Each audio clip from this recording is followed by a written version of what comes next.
ના જરૂર નહીં. ચલો આજે કંપની છે. હા. સન્ડે છે ને એટલે બધા ફ્રી હોય છોકરાઓ બધા. પ્રાઇવેટ છે સત્સંગ હા પેન્ડિંગ રહી ગઈ. ના એટલે પછી રીશફલ થઈ ગયું તો ફેર ઇનફ.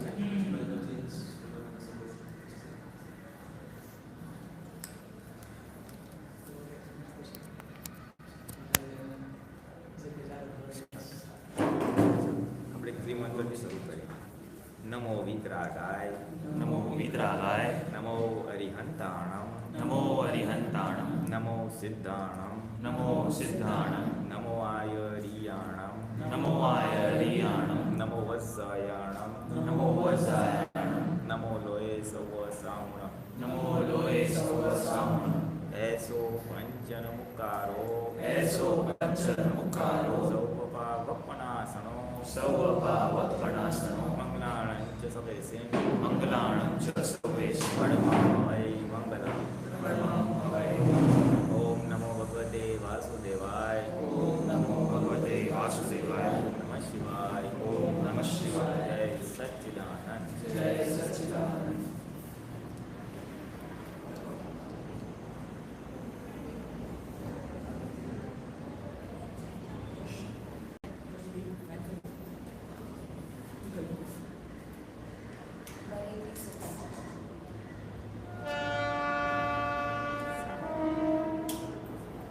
ચાલો કોઈને કંઈ વાત કરવી હોય તો કરજો. હા તમે લોકોએ જ્ઞાન લીધેલું જ છે? હા. લીધેલું છે.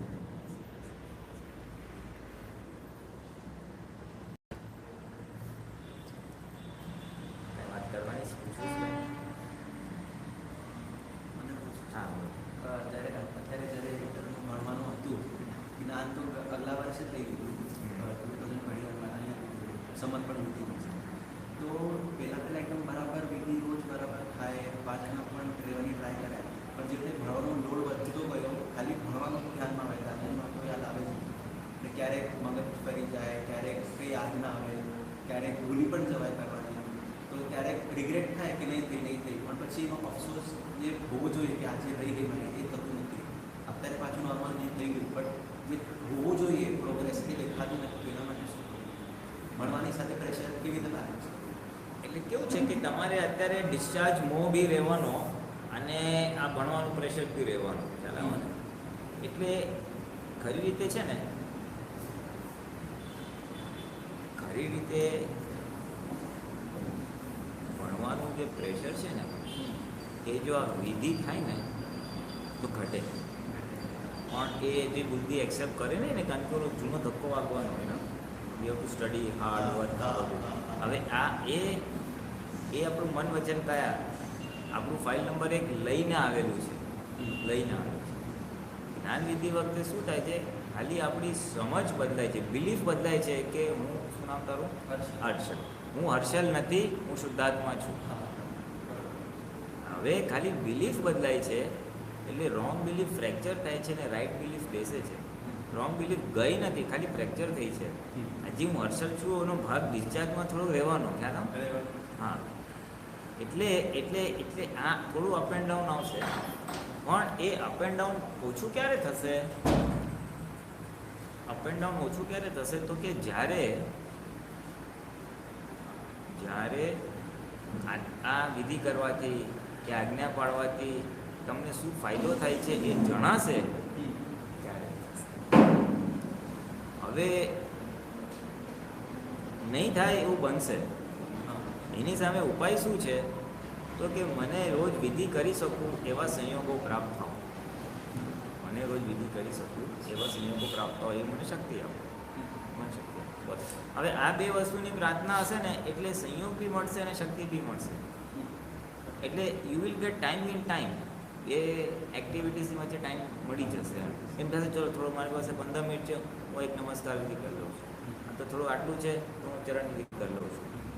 કદાચ સ્પ્લિટ કરવું પડે, કદાચ, પણ એ ઇન્ટેન્ટ હોય ને તો થઈ જાય. પછી બીજું શું થશે, ઇન ધ પ્રેશર ફટફટ કરવાનું થઈ જશે, એટલે ચિત્ત રહે અથવા ના બી રહે. એની સામે એને આ એક ખુરશી આપી દે આ બાજુ.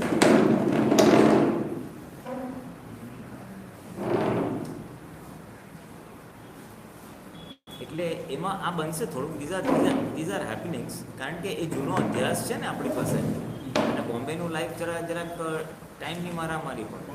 હા, એટલે એ છે ને આપણી બુદ્ધિ ટેવાઈ ગઈ છે ફાટ કરવાના. Nothing wrong. એટલે એનું ઓપ્શન શું છે? ઓપ્શનમાં તો કે હું ઓછું કરીશ પણ સ્લોલી કરીશ, એવું બુદ્ધિને કહેવાનું ટુ બિગિન વિથ. એટલે 40 વાર બોલીશ બુદ્ધિ, 1 વાર બોલીશ કે બાકીનું 2 વાર બોલીશ. ફોર એક્ઝામ્પલ, ક્યારેક 40નો બી ટાઈમ ન તો 5 1 કરીશ, પણ હું સ્લોલી જ કરીશ. એટલે ચિત્તને હાજીપૂર્વક કરીશ, એવું નક્કી કરવાનું. અને એ કર્યા પછી હું તો એટલું જ કહીશ કે 10 થી 15 મિનિટ બી ઉપયોગપૂર્વક વિધિ થઈ, પાર્શિયલ કે ફૂલ વોટેવર, પછી જે ભણવાનું આવશે કે કોલેજમાં જવાનું આવશે કે કંઈ બી એક્ટિવિટી થશે ને એ ચિત્તની હાજરીપૂર્વક થશે, કારણ કે ચિત્ત એટલું શુદ્ધ થઈ ગયું છે. એટલે પછી એ વાત સમજાશે કે જો ભણવાનું આવ્યું. અથવા તારે કમ્યુટ કરે છે તું ઘરેથી જઈ bus, railway station to college to whatever, suppose તું ટ્રાવેલિંગમાં છે તો એ ટ્રાવેલિંગ પોર્શન બી છે ને બહુ સરસ જશે. સરસ એટલે એટ ઇઝ એમ. અરે ઓલું ભણવાનું રહી ગયું, સરનું શું થશે, ફ્રેન્ડના નોટ્સ છે, એ જે ધમ ચાલે છે ને એ જે મનમાં અને બુદ્ધિના જે ઉથલ-પથલ છે ને એ ઉથલ-પથલ બધા શાંત થઈ જશે. જેને આપણે કહીએ ને you are cool and relaxed. અને when one is cool and relax તો ક્વોલિટી ઓફ ડિસિઝન મેકિંગ બહુ સારી થાય. શું કરવું ના કરવું, બોલો ફ્રેન્ડ આવશે તો ટેક ઇટ ઇઝી થાય. We all need to relax basically. બોમ્બેનું છે ને પ્રેશરવાળો જીવન છે અને we are use to it. પણ જેમ આપણું ચિત્ત શુદ્ધ થતું જશે ને એમ જીવન એવું જ રહેશે, એક્ટિવિટીઝ એ રહેશે, પણ અંદરનો જે રઘવાટ થઈ જાય છે ને એ રઘવાટનો ભાવ ઓછો થઈ જશે. રઘવાટ એટલે સમજાય? સપોઝિંગ તારે જવાનું હતું સવારે કોલેજ, પણ તને ઉઠવામાં મોડું થઈ ગયું એટલે રશ થઈ ગયું, એટલે તું ફટફટ નાય છે, ધોઈ છે, મમ્મી કે જલ્દી ચા પાણી બનાવવાનું, મને ભાગવું છે, હાઈ લેટ થઈ ગયું હોય. એટલે એ હાઈ લેટ થઈ ગયું અને એ હાઈવેના પ્રેશરમાં તું ઉઠે, નાય ધોય, બધું કરે, બ્રેકફાસ્ટ લે, ચપ્પલ પહેરી ધડાધડ ભાગ્યો અને ભાગતા બસ મોડી હવે દેટ ઇઝ રઘવાટ. હા, હવે એનો આન્સર શું છે? તો કે ધીમેથી ઉતાવળ કરો. હર્ષદને કહેવાનું લેટ થઈ ગયું છે, ધીમેથી ઉતાવળ કર. ધીમેથી ઉતાવળ એટલે શું? હાથ પગની ક્રિયા ફાસ્ટ ચાલશે પણ અંદર ધીમેથી છે. એટલે રઘવાટ છે ને હાઈ લેટ થઈ ગયું એ ભાગ નહીં, અંદર કહેવાનું ટેક ઇટ ઇઝી, પણ હાથ પગ સાથે ફાસ્ટ ચાલશે. એટલે હાથ પગ સાથે મગજ બી ફાસ્ટ ચાલે છે એટલે રઘવાટ થાય છે, પેનિક જેને કહેવાય છે. એટલે એ પેનિકનો ભાગ કાઢી નાખવાનો અને ક્રિયાનો ભાગ ભલે સ્પીડમાં ચાલતી. એટલે એ એનો આન્સર છે. પછી આ જે વિધિ થશે ને ઇન મોમેન્ટ્સમાં, એનાથી આ જે પેનિકનો ભાગ છે ને એ રઘવાટનો ભાગ ઓછો થઈ જશે. Internally you will steel walk fast, you will steel do everything, but panic નહીં હોય. હાઈ શું થશે એ ભાગ નહીં હોય, બિકોઝ બુદ્ધિ એબસન્ટ થઈ જાય. હાઈ શું થશે એ કરનારો ભાગ બુદ્ધિનો. જો તમને પેનિક બટન આવ્યું ને તો સમજવાનું બુદ્ધિ ઓપરેશનલ થઈ ગઈ છે. ટિપિકલી હાય અને જેને બુદ્ધિનો ભાગ ના હોય ને એ ગમે એવા પ્રેશર હોય ને એનું પેટનું પાણી જ ના હાલતું. એ લેટ ગયો હોય, એને કમિટ કર્યો હું ત્યાં 4 વાગે આવું છું તારે ત્યાં, એ 4 સવા 4 ઘરેથી નીકળશે, ત્યાં લેટ પહોંચશે. કોઈ એમ બે હંભળાવશે તો એની અસર જ નહીં થાય, કારણ કે એની બુદ્ધિ ઓપરેટ થતી જ નથી, એને આ લોસ થાય છે લાગતું જ નથી. એટલે આપણે કે એવા થવાનું નથી, પણ વોટ ઇઝ કોઝિંગ રઘવાટ, રઘવાટ શેને લીધે થાય છે એનો પોઈન્ટ છે. એટલે એ બુદ્ધિને હવે ટેપર ડાઉન કેવી રીતના કરવું, તો ચિત્ત જેટલું શુદ્ધ થશે ને એટલું ટેક ઇટ ઇઝી થશે અને નોર્મલમાં ફેરફાર થશે. એટલે વિધિથી આ એડવાન્ટેજ થાય છે એવું તને રિયલાઇઝ થશે ત્યારે વિધિ તરફનું એટ્રેક્શન રહેશે અને પ્રોપરલી થશે. બિકોઝ વિધિ શું છે? વિધિ એક વન મીન્સ છે, એક સાધન છે. એ એન્ડ નથી. મેં આજે વિધિ કરી એટલે ફૂલ સ્ટોપ નથી. વિધિ એટલો વખત છે કે તમે એટલો વખત સંસાર કે વ્યવહારમાં નથી. ત્યારે આપણે વ્યવહારમાં જોઈએ કે આપણે ભણ્યા આપણે આ કર્યું તો શુદ્ધાત્માની સીટ પર નથી બેસવાનું થતું ત્યારે એટલી જાગૃતિ રહે ના બી રહે. પણ વિધિ એટલો વખત છે તમે ભલે શુદ્ધાત્મામાં નથી પણ તમે વ્યવહારમાંથી બી એબસેન્ટ છો. કંઈક તમે નમસ્કાર કરો છો, નો કલમ બોલો છો, ત્રણ વિધિ બોલો છો, ખ્યાલ આવે? એ એટલે એ એક સાધન છે ટુ અચીવ આત્મજાગૃતિ.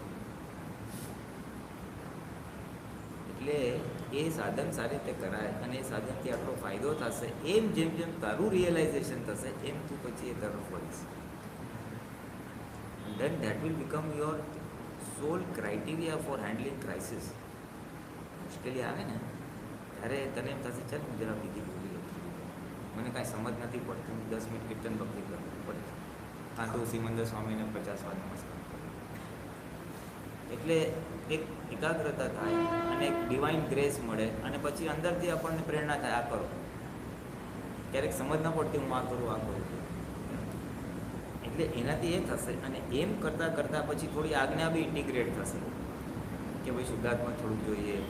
હવે એક અસાઇનમેન્ટ હોય તો આજે આ ભણવાનું આટલું રહી ગયું તો આ ફાઇલ છે હવે સંભાવે નિકાલ કરો, કે આ સંજોગો આવા ભેગા થયા તો વ્યવસ્થિત આવા ભેગા કર્યા. એ જેમ જેમ સમજ થોડી થોડી હાજર રહેશે ને એટલે બી સ્થિરતા આવશે. એટલે આ વ્યવહાર એક્ઝિક્યુટ કરતી વખતે કે આજ્ઞા બને એટલી પાડવી છે એવું નક્કી કરો.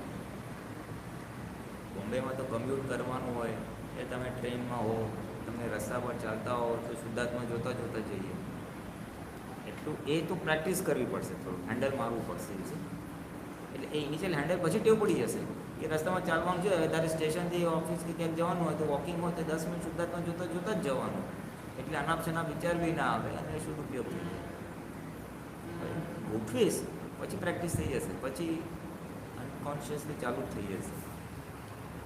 એટલે આજ્ઞા બી ગોઠવાશે, આ વિધિ બી ગોઠવાશે, પછી બે એકબીજાને હેલ્પ કરશે. એટલે ભણવાનું પછી શું થશે કે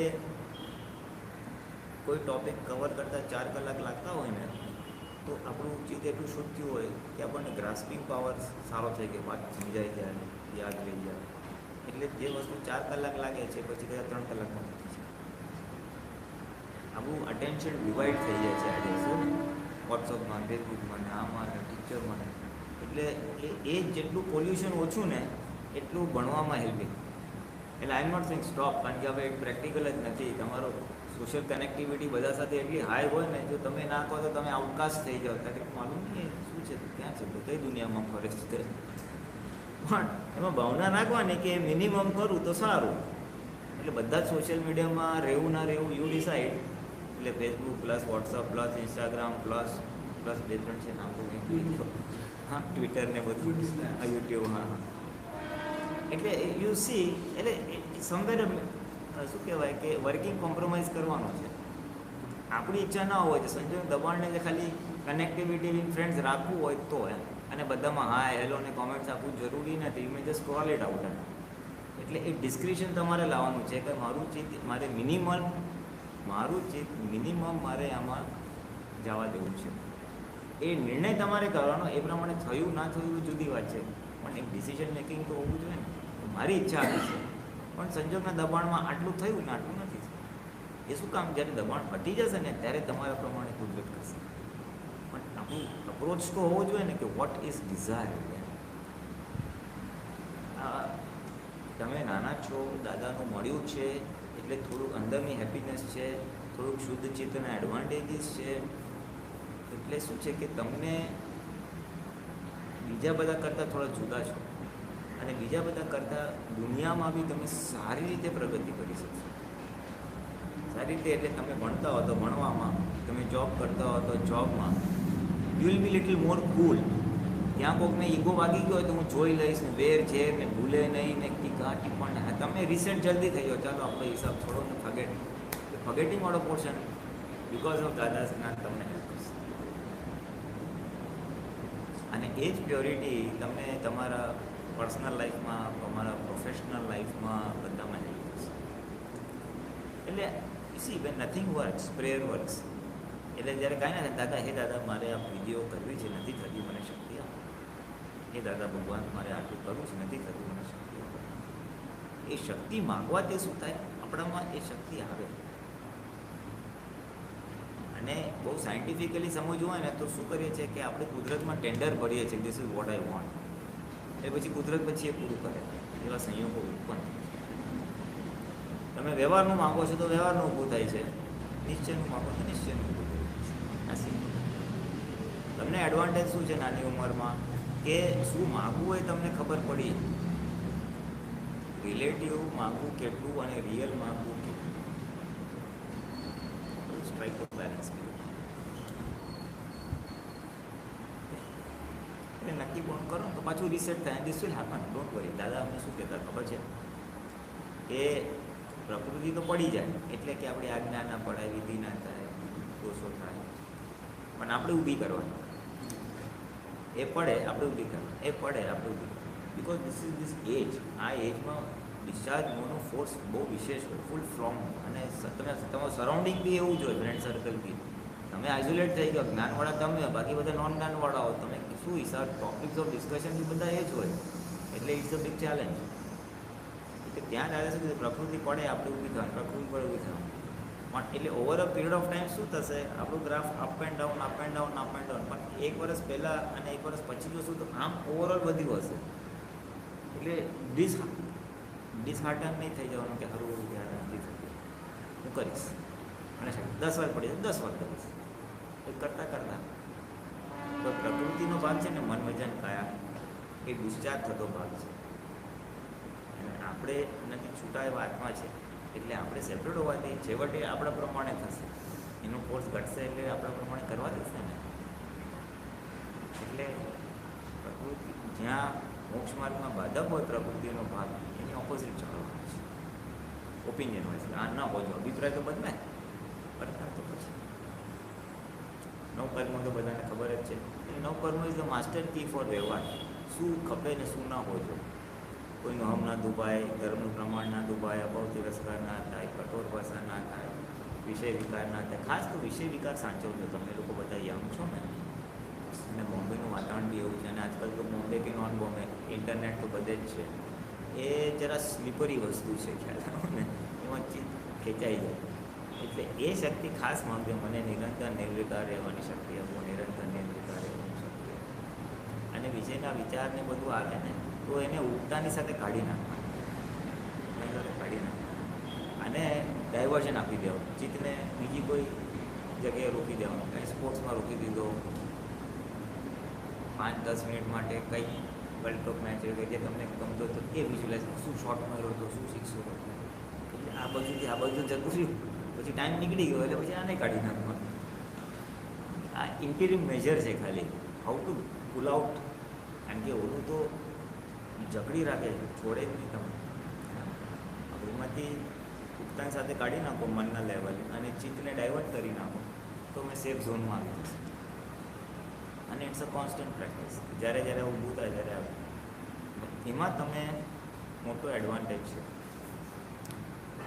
તમારી એજ ગ્રુપના યંગસ્ટર્સને આ વસ્તુ ખબર નથી કે વિષયમાં કેટલું અણહકના વિષયમાં નુકસાન છે, હકના વિષયમાં નુકસાન નથી.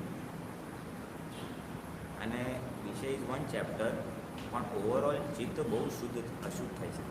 જે માટે દાદાએ લાલપતિ એટલા માટે કરી કે એ વસ્તુ એ છે કે એકવાર એમાં ચોંટી જાય ને એટલે વૃત્તિ ત્યાં જ જાય કરે, ત્યાં જ જાય, પછી કાઢવું મુશ્કેલ થઈ જશે. એટલે પહેલેથી જ કટ રાખેલું સારું. એટલે એ શક્તિઓ માગવાથી તમારે શું થશે, યુ વિલ બી, તમને છે ને ભોગવટા ઓછા આવશે. વિષયના દોષ થાય તો પુણ્યનો અત્યારે યોગ હોય ને તો તમને એનું કાંઈ ખબર નહીં પડે. પણ પછી ઇન ધ લોંગ ટર્મ શું થાય, મારી યાર મેં આટલી એક્ઝામમાં મહેનત કરી, યાર મને આવડ્યું નહીં, યાર હું ભૂલી ગયો હતો. અથવા ફ્રેન્ડ સર્કલમાં મસ્કરી બહુ કરે એનો, અથવા એને ઇન્ટરવ્યૂમાં ફોલ જાય, કામ કરતો તો એમાં સક્સેસ ના જાય. હવે એ બધું જે દુઃખના નિમિત્તો છે ને, ધોઝ આર રિએક્શન્સ ઓફ વિષય દોષ. હવે કોઈને ખબર નથી. And I feel, this is my personal judgement, દાદાએ નથી કીધું પણ મારું પર્સનલ જજમેન્ટ એક બીજી બાબતમાં એવું છે કે કોલેજમાં જે રેગિંગ બહુ થાય છે ને, you see there lot of episodes everywhere. મને વિચાર આવ્યો કે આ એવો તો શું દોષ કર્યો હશે તે એ લોકોને આવો ભોગવટો આવે છે. સો વન ઓફ ધ ફેક્ટર્સ આ હોવું જોઈએ. અને આ દોષ તો હું એકલો જ કરવાનો છું, કોઈને કાંઈ ખબર નથી પડવાનું. હવે એ કરેલું હોય ને તો પછી યુ સફર મેન્ટલ એગેની. તમારે કોઈને હાજી ઉજી કરી કોઈ ઉઠક કરવા આ કાળમાં છે.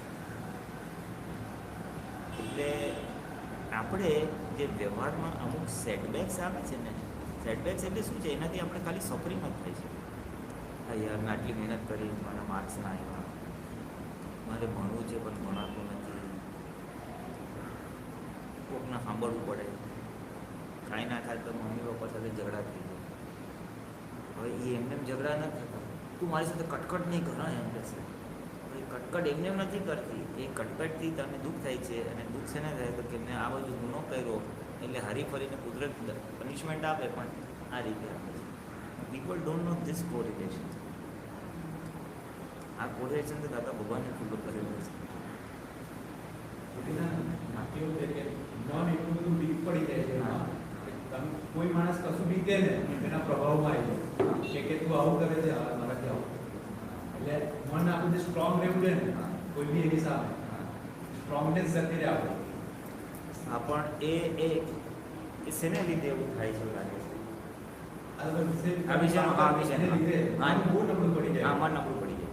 મન નબળું પડે ને એટલે પતી ગયું. પછી તમે આગળ કશું ફાઇટ ના કરે. એમાં છે ને સોર્ટ ઓફ એક પ્રકારની ઇન્ફિરિયોરિટી આવી જાય. આપણે નબળા પડી શકીએ વિષયમાં, આપણે ઢીલા પડીએ. સામેની દાદાગીરી ચાલે આપણા. That's what you saying. આપણે બોલી ના શકીએ. ના, અને આપણાથી દોષ થયો હોય ને તો ધીરે ધીરે આપણું મન એમ તો લપતું પડ્યું જ છે, પણ બીજાના પ્રભાવમાં પણ એવી રીતના આવતું જાય ને કે પેલો જે કહે ને એની અસરો આપણને એના અસર થાય. આપણે બીજા આપણે અસર થવા માટે બાકી તમે સ્ટ્રોંગ હોય, તમે સ્ટ્રોંગ હોય ને તો આખી દુનિયાનો પ્રભાવ તમારો પડી ના શકે. પડી ના શકે. કોઈનો બી પ્રભાવ આપણે પર ના પડે. એટલે બોમ્બેનું જરાક એક્સપોઝર થોડુંક મોનિયમ અને મોહમય શહેર કે છે. મોહમય શહેર મોહમય એટલા માટે કે છે કે જ્યાં જુઓ ત્યાં છે ને 5 ઇન્દ્રિયોના સુખની જ વાતો હોય. પેપર, ન્યૂઝપેપર, વાતો હોય અને એ પરમાણુ એ વાતાવરણ જ આખું એ હોય. જેમ તમે હિલ સ્ટેશન કે ત્યાં જાઓ ને તમે ફીલ કૂલ. કૂલ એટલે શું છે? એ વાતાવરણ જુદું છે. એવા રાગ દ્વેષના કે વિષયના સ્પંદનો ઓછા છે, વાઇબ્રેશન્સ. સો યુ ફીલ કૂલ. અને બોમ્બેમાં ઇટ્સ ધ વે, એટલે મોહમય નગરી કહે છે એને. આમ બીજા પ્લસ પોઈન્ટ છે બોમ્બેના. બોમ્બેમાં દાદા ભગવાને કહ્યું પુણ્યશાળીની નગરી છે. ધી બેસ્ટ ઓફ બ્રેન્સ અહીંયા જ મળશે તમને. તમે લીગલ બ્રેન્સ જુઓ, તમે લો સિસ્ટમમાં જુઓ, તમે મેડિકલમાં જુઓ, પછી તમે સારી સારી ખાવાની વસ્તુઓ, બેસ્ટ બધી વસ્તુઓ અહીંયા મળશે. અને પુણ્યશાળી પૈસો બી અહીંયા છે. It's the called commercial capital of India, જો ખબર હોય તો. હા, પણ મોટા ઇન્ડસ્ટ્રીલિસ્ટ ને બધા અહીંયા છે. એટલે આમ ઇન અ વે પુણ્યશાળી નગરી. એટલે કે સારામાં સારા ઊંચા પ્રકારના માણસો બી અહીંયા છે ને નીચલા કક્ષાના માણસો બી અહીંયા છે. ગુંડા અને ડોન બી અહીંયા જ છે. બોથ એક્સ્ટ્રીમ્સ. એટલે આપણે એનો લાભ લઈ શકીએ તો પોઝિટિવ આસ્પેક્ટ્સનો. નેગેટિવ આસ્પેક્ટ્સ આપણી પાસે જ્ઞાન છે અને આપણે ખાલી આપણું મન કે ચીજને વશ કરવાનું છે, દુનિયાને વશ નથી કરવાનું. તો કીધું આપણા પર કોઈનો પ્રભાવ ના પડે. એટલે એ હવે બનશે ક્યારે કે જેટલું તમે આ સત્સંગના ટચમાં રહેશો ને. કારણ કે બહાર તમને કોઈ આત્માની કે નવકલમની કે કોઈ વાત નહીં કરે. બહાર તમે કહો છો મન વચરાય દુઃખ ન કે તું ગાંડો છે, એક આપી તો ભાઈ હમણાં દેવાની કે બહારની દુનિયા આખી જુદી છે. એટલે એમાં ટકવું કેવી રીતે? તો કે આવી વિચારધારાવાળા જે હોય એના પરિચયમાં રહેવું. હવે તો ફોર્ચ્યુનેટલી યુટ્યુબ વિડીયોઝ છે, યુથના વિડીયોઝ થાય છે, આ બધું. તો એ તમે આપણું ચાર્જ થાય. આપણને રોંગ ટ્રેક પર છે નહીં એવું લાગવું જોઈએ.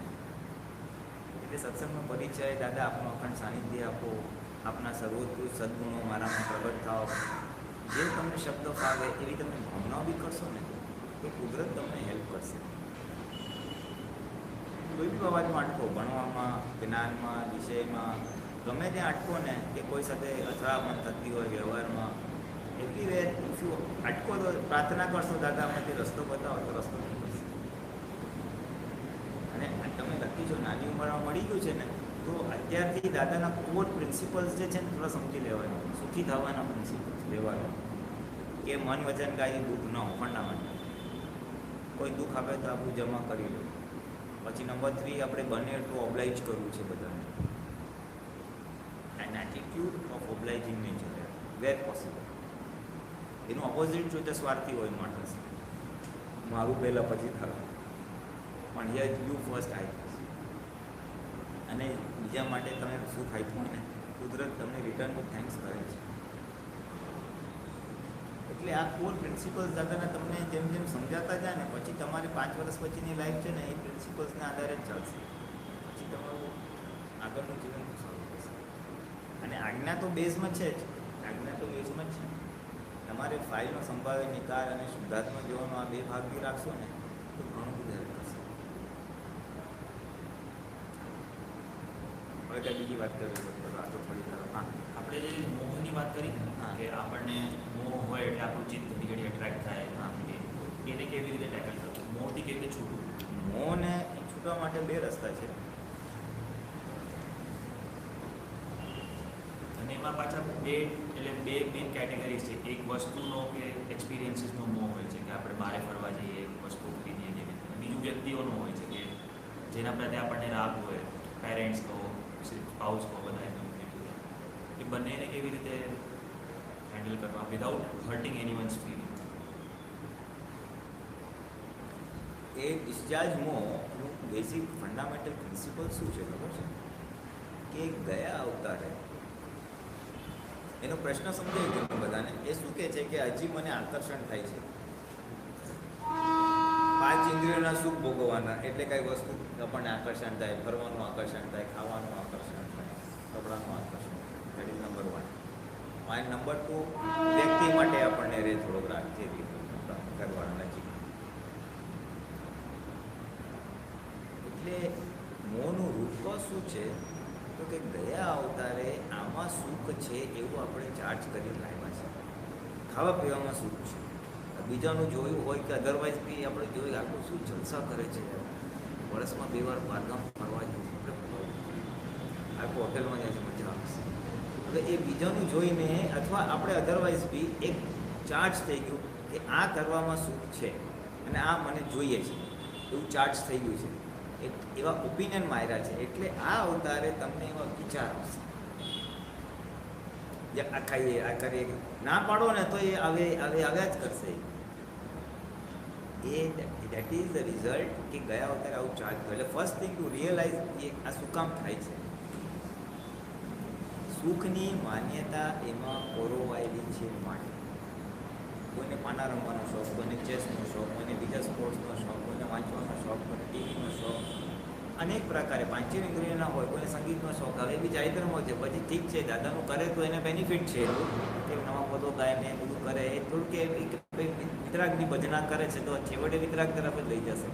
અને અત્યારે પિક્ચરના ગીત ગાઓ તો પછી રાગ દ્વેષ તરફ લઈ જાય તમને. આ છે ને ખાવા પીવાના હા, અને બહાર ફરવાનું આ મોસ્ટલી 90% બધાનું એ મોટું હોય છે કે એવરી યર 2 ટ્રીપ અહીંયા વીકેન્ડમાં ખાવા જવાનું. આ મોસ્ટલી બધાનું એક જ છે. અને જેને ના બી હોય ને એને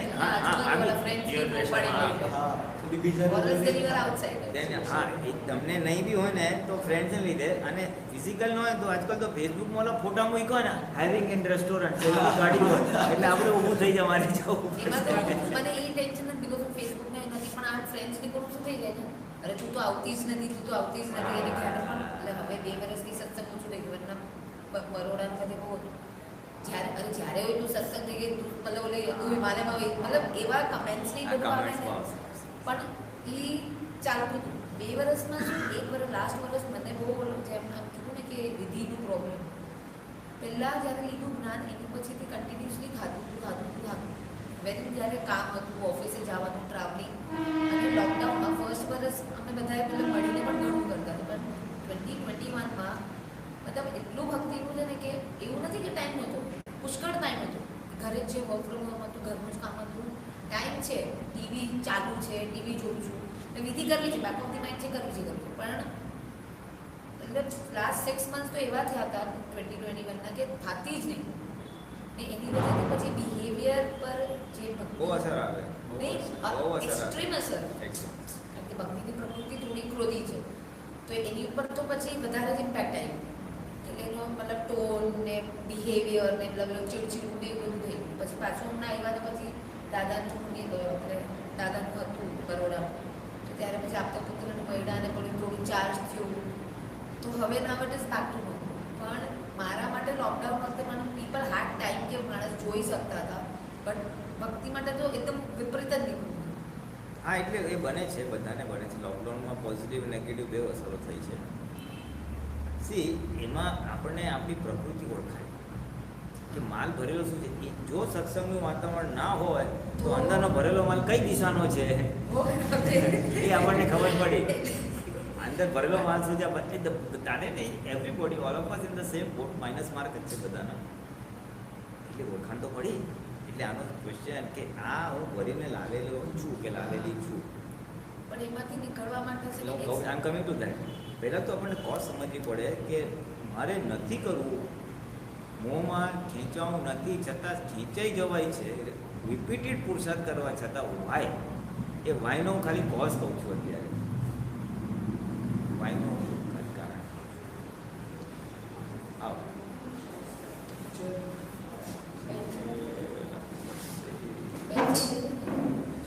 એક જ રૂમમાં મળશે કે એટલે એ આ બહુ સમજવા જેવું છે. It's a major struggle. અને એક તમારે આ એજમાં તો જરાક એનો ઓનસ્લોટ થોડું વધારે પાવરફુલ રહેશે અંદરના માલનો. એજ જ એવી છે. હવે હેવિંગ આઈડેન્ટિફાઈડ કે આ મેં કોઝ નાખેલા છે એટલે ઇફેક્ટમાં આવે છે.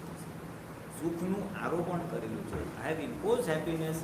ગયા અવતારે મારી એવી માન્યતા હતી, એ માન્યતાના આધારે મેં સુખ માનેલું છે. આજે મને આત્મા મળ્યું અને મોક્ષનું જ્ઞાન મળ્યું એટલે હવે મને લાગ્યું કે આ સુખ નથી, સુખ આ છે. પણ એટલે ઇફેક્ટ તો બોલી જ આવશે. જ્ઞાન આજે છે એટલે દેસ અ કોન્ટ્રેડિક્શન.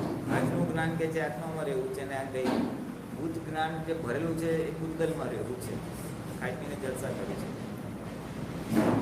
હવે એનું સોલ્યુશનમાં શું છે તો કે એક તો રિવર્સલ ઓફ ઓપિનિયન. આ સુખનું સાધન નથી, ફરવામાં સુખનું સાધન નથી, ખાવાનું સુખનું સાધન નથી, સુખ આત્મામાં છે એવી રીતે. હવે એ પણ રિયલી એમાં સુખ નથી એવું આપણી બુદ્ધિને પહેલાં કન્વિન્સ થવું જોઈએ. ચલો અમે ફરી આવ્યા, શું કહ્યું, આટલી થોડી મજા આવી, પછી શું થયું, પછી મને થોડા રાગદ્વેષ વધ્યા, તો પછી એનું ઘરમાં મને નુકસાન થયું, મારી આજ્ઞા થોડું પાડવાની ઓછી થઈ, મારું અંદરનું સુખ અવરાઈ ગયું. યુ સી, તમે લોકો you will be facing a major conflict between two happinesses. એક પૂતગલ શરીરનું સુખ અને એક આત્માનું સુખ. એટલે પહેલો તો પૂતગલ સુખનો રહેવાનો જ છે, ખ્યાલ ને. પણ આ બાજુનું થોડુંક સુખ ચાખ્યું હોય, આવી શિબિરમાં ગયા, સત્સંગમાં ગયા તો તમને લાગે કે ના આપણે વિતરાગ રહી શકીએ તો સારું લાગે છે. મને કોઈના માટે નેગેટિવ વિચાર નથી આવતો, ટીકા નથી કરતો તો મને સારું લાગે છે.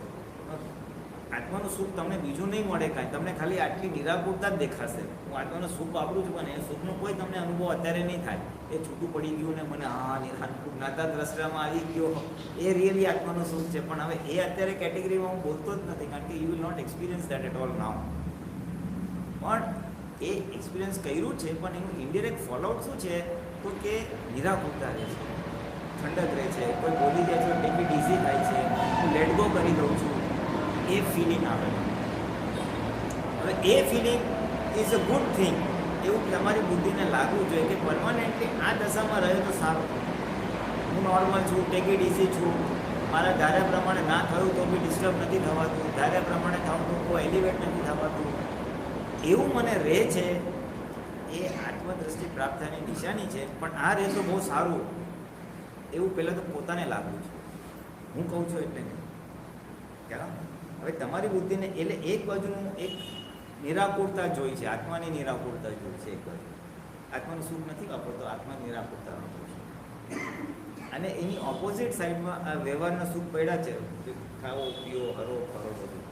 હવે એ બધું કરવા છતાં જો ઓવરબોર્ડ એનું રિઝલ્ટ શું આવે છે, તો આજે એકવાર પેલી પિઝાની હોટેલમાં ગયા, નેક્સ્ટ ટાઈમ આપણે ભેલપુરી ખાવા જશું, પછી આપણે અહીંયા જશું. સો એ આપણે એનાલાઇઝ કરવાનું કે અહીંયા છૂટ મળે છે તો વધારે આ ટ્રેકમાં જતું રહે છે, મારું અહીંયાથી વિડ્રો થવું છું. You must realise the drawbacks of that. પહેલી બીજી વાત એટલે બુદ્ધિ ડિસાઇડ કરશે કે આમાં કરતાં અહીંયા જવાનું સારું. ખાલી ડિસિઝન આવશે, ઇમ્પ્લિમેન્ટેશન નહીં થાય. એ બહુ જરૂરી છે. First you must be convinced, your buddhi must be convinced. આ કરું છું, આ મજા તો આવે છે, પણ this is temporary, this is more better.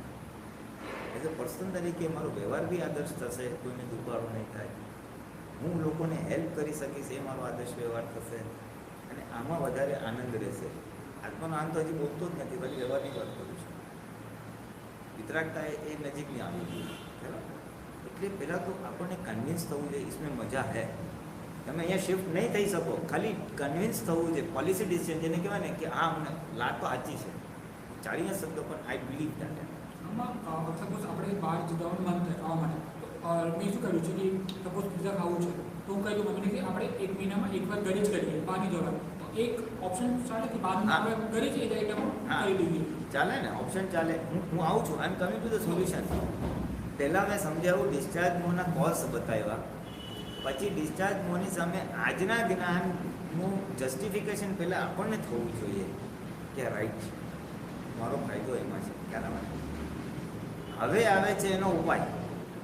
હવે સોલ્યુશન શું કરવાનું? ભરેલો માલ તો નીકળવાનો છે. You cannot do anything about it. હા, કહી દઉં છું. એટલે કે હવે બંધ થઈ જવું છે, મને પિક્ચર જોવાનું મન જ ન થવું જેવું નહીં. એ પિક્ચર આવશે જ. પિક્ચર એટલે પાંચે ઇન્દ્રિયના સુખ, ફરવા ફરવા, ઓલ ઇન્ક્લુઝિવ. હવે એનો ઓપ્શન શું છે કે ડિસ્ચાર્જ મો આવવાનો તો છે જ. હવે ધ ઓપ્શન ઇઝ એને કંટ્રોલ્ડ ડિસ્ચાર્જ. કંટ્રોલ ડિસ્ચાર્જ એટલે કે હું એને ઇન્સ્ટોલમેન્ટ્સમાં એ સુખ પૂરું કરીશ, નોટ એટ વન ગો. મને કીધું કાલે જઈએ ફરવા અને રાતના 12 વાગે આઈસ્ક્રીમ મન એટલે ખવડાવી દીધું એવું ને, મળશે કાલે. You are in control, mind is not in control. You decide કેટલું મો ક્યારે એક્ઝિક્યુટ કરવાનો છે. એને હું કંટ્રોલ્ડ ડિસ્ચાર્જ શબ્દ વાપરું છું. જે મને કૂતરાને ફરવા લઈ જાય ને તો એને ગળામાં પટ્ટો મારે હાથમાં હોય. હવે કૂતરો અહીંયા સૂંઘે ત્યાં સૂંઘે, પણ એ કેટલા રેડિયસમાં જઈ શકે? તો ઓલો પટ્ટાના રેડિયસમાં જ જઈ શકે. એ કેનોટ ગો બિયોન્ડ દેટ. એટલે પ્રજ્ઞાશક્તિ થોડું નહીં, એટલે હું શું કહું છું, જેમ ત્યાં તો સ્થૂળ ઉપમા આવી કે કૂતરો કેટલા રેડિયસમાં ફરી શકે, તો પટ્ટાના રેડિયસમાં જઈ શકે. એવી રીતના આપણા મોને બી એક કંટ્રોલ્ડ ડિસ્ચાર્જમાં મૂકવાનું છે. પટ્ટો હોય ને કે યુ તને આપીશ પણ within this radius, not unlimited. એટલે શું? The solution is control discharge.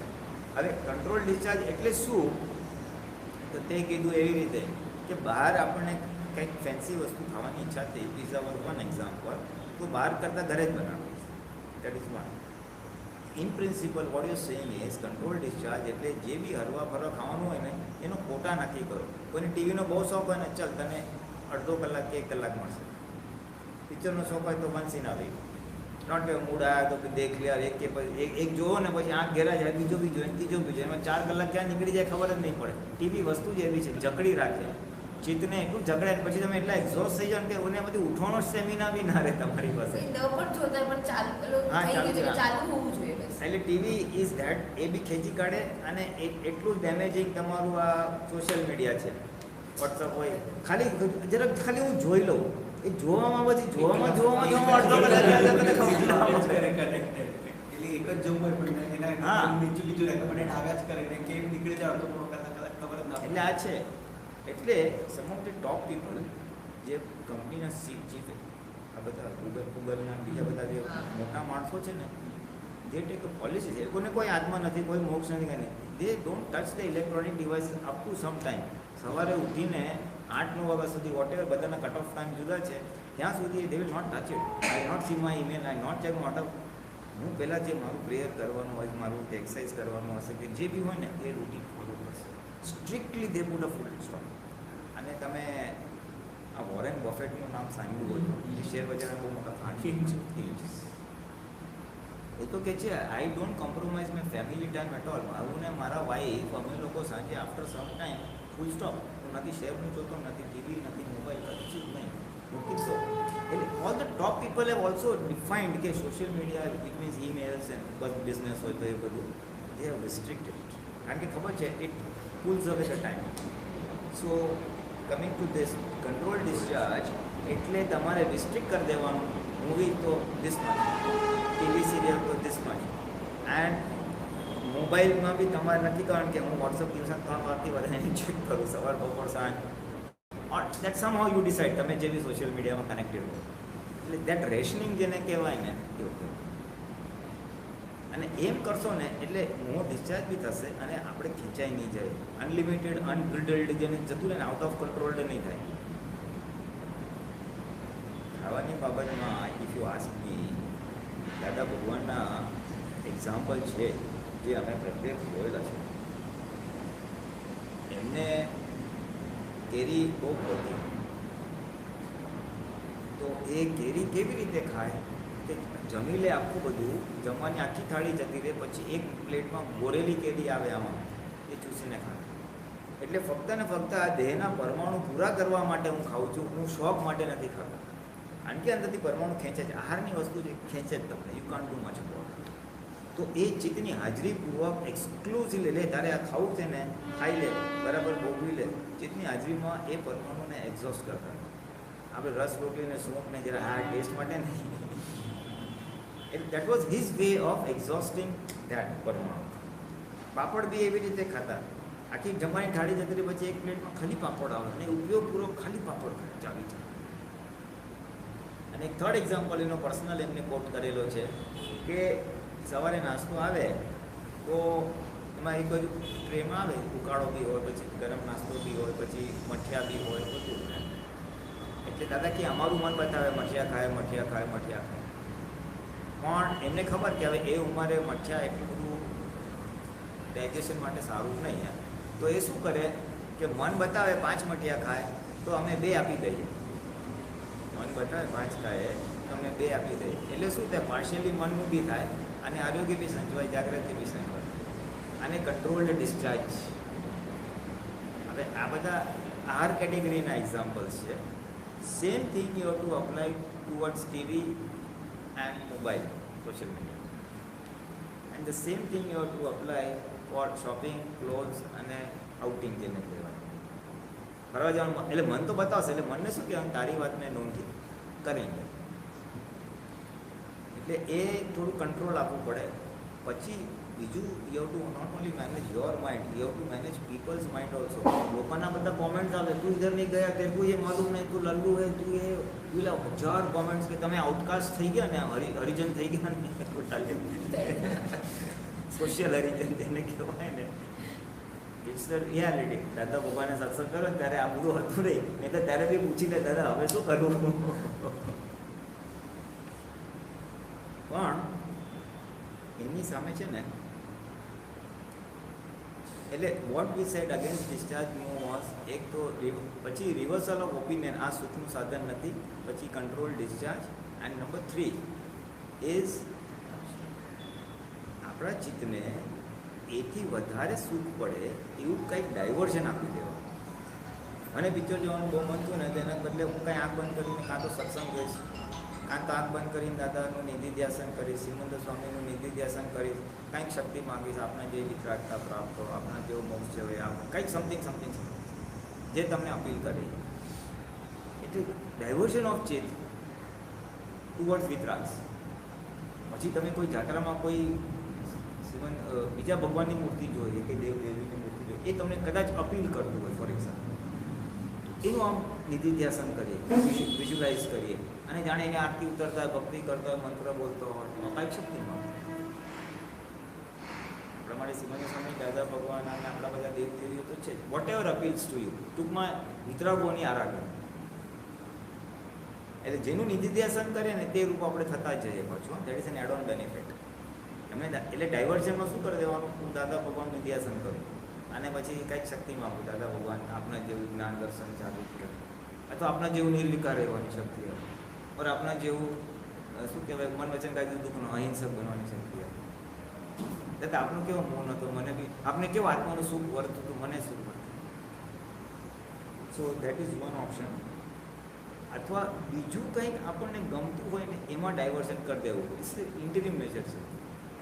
હવે આ પિક્ચરનું બહુ ખેંચતું હોય તો તમને સ્પોર્ટ્સ કંઈક યાદ આવે, સ્પોર્ટ્સમાં ઘાલી દેવાનું, એટલે કંઈ વન ડે મેચ થઈ ગઈ કે ટેમ્પરરી ડાયવર્ઝન. ઓર કંઈક ભણવાનું હોય તો ભણવાનું, તમારે ઘરનું હોય તો ઘરનું કામનું, કંઈક બીજાનું નોન વિકલ રાત દિવસ વગરનું કંઈક ડાયવર્ઝન કરી દેવું. એટલે એ આપણે એટલો ખાલી ટાઈમ પાસ કરીએ છીએ. ડિસ્ચાર્જ મોડ બી એક ટાઈમ ડ્યુરેશન. આ વિચાર આવે ને કે કન્ટિન્યુઅસ 24 કલાક નથી આવવાના, એનું ડ્યુરેશન આવે પછી એક્ઝોસ્ટ થઈ જાય. ડ્યુરેશન આવે કે હવે એ જે ડ્યુરેશન ઓફ એક્ટિવ એનું પમ્પિંગ છે ને એટલું આપણે ડાયવર્ઝન કરી દેવાનું છે. એ જે ડાયવર્શન કરતી વખતે પણ પ્રોબ્લેમ શું થાય છે કે આપણને જે વસ્તુથી આપણે ડિસ્ટ્રેક્ટેડ છે, કે જેમ સમજો ટીવી છે, બહાર ફરવાનું છે, ફૂડ છે, એમાં આપણને ઇન્સ્ટન્ટલી સુખ મળે છે. વેરેઝ જે આપણે બીજી વસ્તુમાં જઈએ છીએ કે વિધિ કરવી છે, દાદાનું ઇતિહાસ કરવું છે કે વોટ એવર, એમાં આપણને ઇમિડિયેટ સુખ નથી મળતું, ડિલેટ થોડુંક છે. અથવા નહીં એટલે જ મેં કીધું કે એ જે ડાયવર્ઝન મૂકશો ને એ ઇક્વલી ઇન્ટરેસ્ટિંગ હોવું જોઈએ. ઇક્વલી ઓર મોર ઇન્ટરેસ્ટિંગ. આ તો હવે રાતનો ટાઈમ ન અને દિવસનો થાય તો તમે કંઈક એવી એક્ટિવિટી કરવા બેસી જાઓ, કંઈક આંટો માર્યો, કંઈક something which is equally interesting. પેલું દાદા કહે ને કે ચા પીતા પીતા જલેબી ખવડાવો તો ઓલી ફીકી થાય, એટલે એનાથી વધારે સુખ આપે એ ડાયવર્ઝન ઇક્વલી ઓર મોર એ શોધવું પડશે. પણ આ તો એક રસ્તો બતાવું છું જે હાર્મલેસ હોય, જેને કહેવાય ને એમાં જો ચૂંટી ગયું તો આપણે અટકે નહીં. અને જે બાકી છે કે ફરવાનું બધું એને માઇન્ડને કહેવાનું ભાઈ આટલું વખત પછી, અને જવાનું પછી જતી વખતે કર્યા પછી એને કહેવાનું તને કેટલો ફાયદો થયો, શું મજા આવી. એટલે ધીમે ધીમે એને એક્ઝોસ્ટ બી કરવાનું અને ઓપિનિયન ચેન્જ કરતા રહેવાનું. It's both process. એટલે ડિસ્ચાર્જ થતી વખતે આપણે એના પક્ષના 100% ના થઈ જઈએ. આપણને લાગે ચાલો એક આટલું મોહ પૂરો થઈ ગયો, ફિનિશ, એક દેવું છૂટતે છે, અને હવે ઓપિનિયન બીજું શું નાખ ત્યારે એ નાખી દેવાનું. આ કેવળ શુદ્ધાત્મા અનુભવ સિવાય આ જગતની કોઈ વિનાશી ચીજ ખપતી નથી. બોલવાનું ખરું, ભલે પ્રકૃતિને વિનાશી ચીજ બધી જ ખપે છે. મને તો હવે નેક્સ્ટ ડ્રેસ લેવો છે ને ડ્રેસ મારે ફરવા જવું છે ને એ બધું રહેશે. આજનું નથી, આનંદ અવતારથી ભરેલું છે, એટલે કે ઓવરનાઇટ જવાનું બી નથી. રિવર્સલ ઓફ ઓપિનિયન એટલે શું, તમે એક ઊંધો આંટો માર્યો એટલે એક લેયર ઓફ મોં ખરી પડ્યું. મને 1 લાખ પોટ છે એટલે એ તો આવ્યા જ કરશે. એટલે જેટલી વાર આવે એટલી વાર કાઢો, જેટલી વાર કરશે એ થોડું આપવાનું બી, કાઢવાનું બી, અને તણાઈ નહીં જમવાનું. All three will go together till this critical age છે તમારી, એક દસકો એક એવો જશે, એમાં મોં પછી ધીમે ધીમે ટેપર થશે, પછી સંસારની બળતરાઓ આવશે ને બધી, એટલે મોં રેપિડલી ડીકે થશે. કાંઈ સુખ નથી આમાં. આનામાં હું જે પાછળ જેમ છોકરા થઈ જાય ને બધું થાય ને એટલે લાય સારું કાંઈ મજા નથી. પહેલાં બધું રૂપાળું લાગતું હતું. You to only wait for people to hammer you. કામ કરવું, અરે અપમાન આવે છે, સાંભળવું પડે છે, ત્યારે મુખ ખરતો જશે ધડાધડ. કેમ તારે કેવું? હા, મારું જે હતું કે એ શું છે ને, મને આ બધું હતું હવે થોડી એજ થઈ ગઈ આપણે 11:30 વાગ્યા સુધી જ છે ને કે આપણો ટાઈમ થઈ રહ્યો છે શોર્ટ.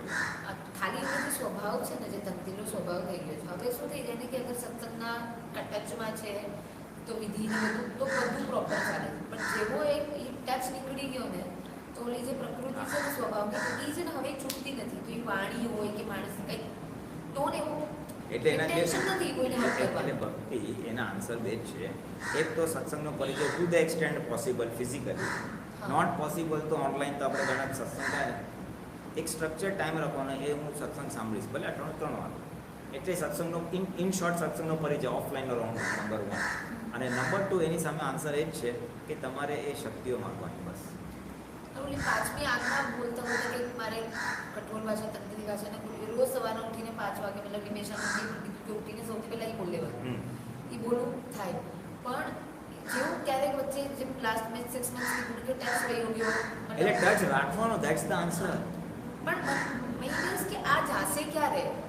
આ જે સ્વભાવ છે એ ક્યારે જશે કે જે દિવસે તમને હાર્ટીલી આ કાઢવું છે એવું નક્કી થશે ત્યારે. કાઢવું તો છે જ. ના એ છે ને અત્યારે ઉપર છેલ્લું કાઢવું છે. હવે જો ફોર એક્ઝામ્પલ ગુસ્સાનો સ્વભાવ કઠોર ભાગ હવે suppose you are in a situation કે તું જેના પર કઠોર ભાષા બોલે છે ને એ તારાથી બધા નાના છે જુનિયર છે ચલાવી દે. જેમ સરીબેન છે એને જેને ઝાડવું એને ઝાડી શકે કોઈ જતું રહેશે. I am not bothered. If you are in that dominant નહીં શું છે યુ આર ઇન સિચ્યુએશન કે where you can't do it. તમે ધમ કરતું રિએક્શન આવે છે એટલે કાઢવું છે, not because you want to remove ની ઇટ. સામેથી રિએક્શન નથી. હું ઘરે મારું મેઇન જો તો ઘરે જતી તો મમ્મી સાથે એમ થઈ જાય ને તો મમ્મી લાઈક એ ચલાવી લે છે પછી ચલાવી લેનાર નહીં આવે. એ પછી ડબલ દુઃખ મતલબ એટલો ગુસ્સો કર્યો એનો ગુસ્સો છે કે ગુસ્સો કેમ કર્યો અને પછી ગિલ્ટ પણ છે કે મમ્મીને દબાઈ. ને એટલે શું છે ઇન પ્રિન્સિપલ આપણને એમ લાગવું જોઈએ કે આ મારા માટે નુકસાન કરતા છે, મારા આંતરિક સુખ માટે, મારા મોક્ષ માર્ગમાં એ નુકસાન કરતા છે. એ જેટલું આપણને હાર્ટીલી ફીલ થશે ને એટલો જ સ્ટ્રોંગ પુરુષાર્થ થશે. પુરુષાર્થ is related directly to the amount of loss you સફર. મને લાગે આ ભયંકર નુકસાન થશે તો તું એકદમ જ અલર્ટ થઈ જશે. એ હાર્ટીલી થવું જોઈએ. અત્યારે બુદ્ધિના લેવલે છે એટલે આવશે, પેરેલલ આવશે, પણ હું ત્યાં સમજાવું છું why it's not happening. The day you are convinced it should be done એટલે તારો પુરુષાર્થની ઇન્ટેન્સિટી વધશે. સો સ્ટોપ નહીં થાય ખાલી પુરુષાર્થની ઇન્ટેન્સિટી. શું ઇન્ટેન્સિટી આ ના હોજો. પછી number 2 is you to find out why it's happening. હું મમ્મી સામે એગ્રેસિવ છું એ છે ને રૂટ કોઝ પર જવું પડશે. પછી નોટ અત્યારે ખાલી મન વજાને કાંઈ સ્થૂળ એક્સટર્નલ જોઈએ છે, પણ મારી અંદર કંઈક એવી સમજણ છે આમ તો થવું જ જોઈએ, આને રાઈટ કહેવાય આને રોંગ કહેવાય. જે કીધું એ થવું જોઈએ, જેમ કીધું એમ થવું. હવે એ બિલીફ જ્યાં સુધી રહેશે ને ત્યાં સુધી તમે લાખ પ્રયત્ન કરશો will not go because operating from a wrong belief. મારું ધાર્યું થવું જોઈએ. હવે એ બિલીફ જો નહીં બદલાય ત્યાં સુધી તમારા બધા પુરુષાર્થ ઉપર છેલ્લા જ રહેશે. Will come and go, come and go. પકડ ને હા એટલે મારું ધાર્યું થવાનું જે બિલીફ છે ને એ કાઢી નાખવાની છે કે હું પ્રયત્ન કરીશ, વાત કરી જોઈશ, થયું તો ઠીક છે, ના થયું તો ઠીક છે. એટલે મારા કયા પ્રમાણે થયું તો ઠીક છે, ના થયું તો બી ઠીક છે. એ ડેવલપ કરવી પડશે સ્લોલી. લાવેલા છે આ બિલીફ એનો ઓપોઝિટ, જેમ ડિસ્ચાર્જ મોમાં ઓપોઝિટ જવાનું છે એમ ઓપોઝિટ જવાનું છે. ઇન પ્રિન્સિપલ આપણે બધી આપણી રોંગ બિલીફ જ ફ્રેક્ચર કરવાની છે. એટલે એમ નક્કી કરીશ કે મારે કોઈને દુઃખ નથી આપવું એટલે પછી નેક્સ્ટ સ્ટેપ આવશે કે મારું ધાર્યું નથી કરવું. કારણ કે ધાર્યું કરવા જાઉં છું તો દુઃખ થાય છે ને. If that is my primary goal, કોઈ હિસાબે ગમે તે થાય મારે દુઃખ નથી આપવું તો automatically what is causing that દુઃખ મારું ધાર્યું થયું તો ઓટોમેટિક થશે ના મારે ધાર્યું નથી એના પ્રમાણે હું કરી દઈશ. પણ દુઃખ તો આપવું જ નથી એટ વોટ કોસ્ટ. ગમે તે થાય મારે આપવું જ નથી એ દિશે ના. એટલે મેં કહ્યું ઇન્ટેન્સિટી મચ વેરી હાર્ડ. તો તારું ધાર્યું નથી કરવું એ તું નક્કી કરીશ અને એ નક્કી થશે તો ધડાધડ પછી તો anywhere in the world you go કોઈને દુઃખ નહીં આપે because your whole inside is change. એટલે રૂટ કોઝ પર બધા પછી વર્ક કરવાનું છે કે અંદર શું છે. એક તો મેં કીધું સુખની માન્યતા છે જે ડિસ્ચાર્જ, હા સુખની બંધ જ કરીએ છીએ. સુખની માન્યતા ડિસ્ચાર્જ મોં લઈએ છીએ અને આ સુખની માન્યતા છે કે મારું ધાર્યું થવું છે એ અથડામણ કરે છે. નાની વાત એવું કોઈ મતલબ મોટા ડિસિઝન ન હોય ત્યાં મમ્મીનું ચલાવ્યું પણ ઓલી નાની અમથી વાત કે જમવાનું શું બનાવવાનું કે કોઈ પણ વસ્તુ બધી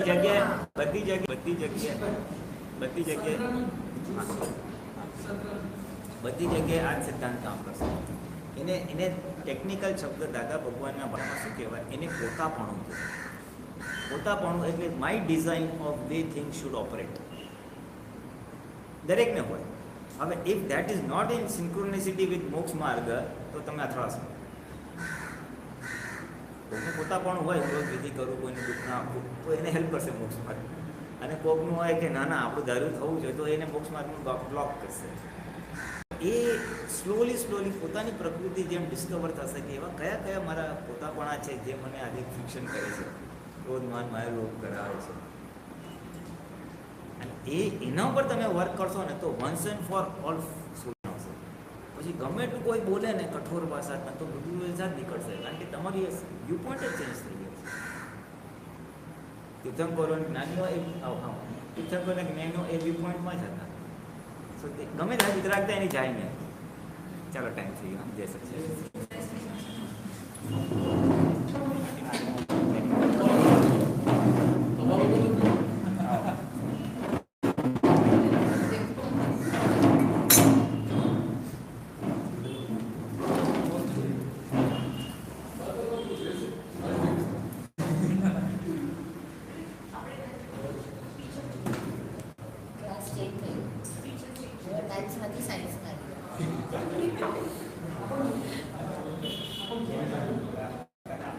બધા ફ્રેન્ડ્સ છે ને ભેજો બનાવો તો મને એવું લાગે કે પનિશમેન્ટ મોર્નિંગ સર કરવા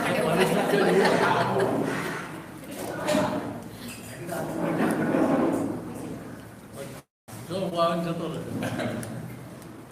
મામા કરજો. નમો મિત્રાગાય નમો હરિહંતાણમ નમો સિદ્ધાણમ નમો આયરિયાણમ નમો વત્સાયાણમ નમો લોય સર્વ સાવણમ એસો પંચનુકારો સવ પાવપણાસનો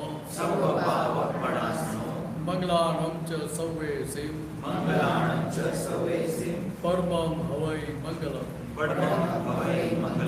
ઓમ નમો ભગવતે વાસુદેવાય ઓમ નમઃ શિવાય જય સચ્ચિદાનંદ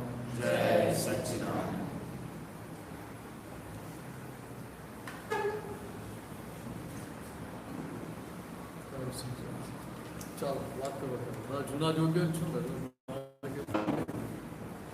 આગલા સેશનમાં એ જ વાત થયેલી કે પકડ હોય આપણી છોડી દો કે અગર કામ થાય તો પણ તે ના થાય કોઈ બી પણ ક્યારેક અત્યારે કોલેજમાં કોઈ પ્રોજેક્ટ મળે ગ્રુપમાં કે કંઈક એવા કામ આવે એ થવું જ જોઈએ ના થાય તો બધા માટે લોસ છે બધું માર્ક જાય કે તો પછી કોઈની સામે પડે તો ત્યારે આપણી પકડ રાખવી જોઈએ કે છોડી દેવી જોઈએ કે ના થાય કારણ કે important છે પકડ કોના માટે રાખવાની કામ થવા માટે આપણા માટે સામેવાળા માટે નહીં તો સભામાં ટીમમાં બીજા કામ ના કરતા આપણે શું હતું કે આપણે ફાયર ફાઈટરની ભૂમિકા રોલ ભજવવાની કે ચાલો ભાઈ અને કંઈક કોઈક સંજોગ એવા છે એના અંદર એટલું સામે કોન્ટ્રીબ્યુટ કરી નથી શકતો ચાલો આપણે થોડી હેલ્પ કરી લઈએ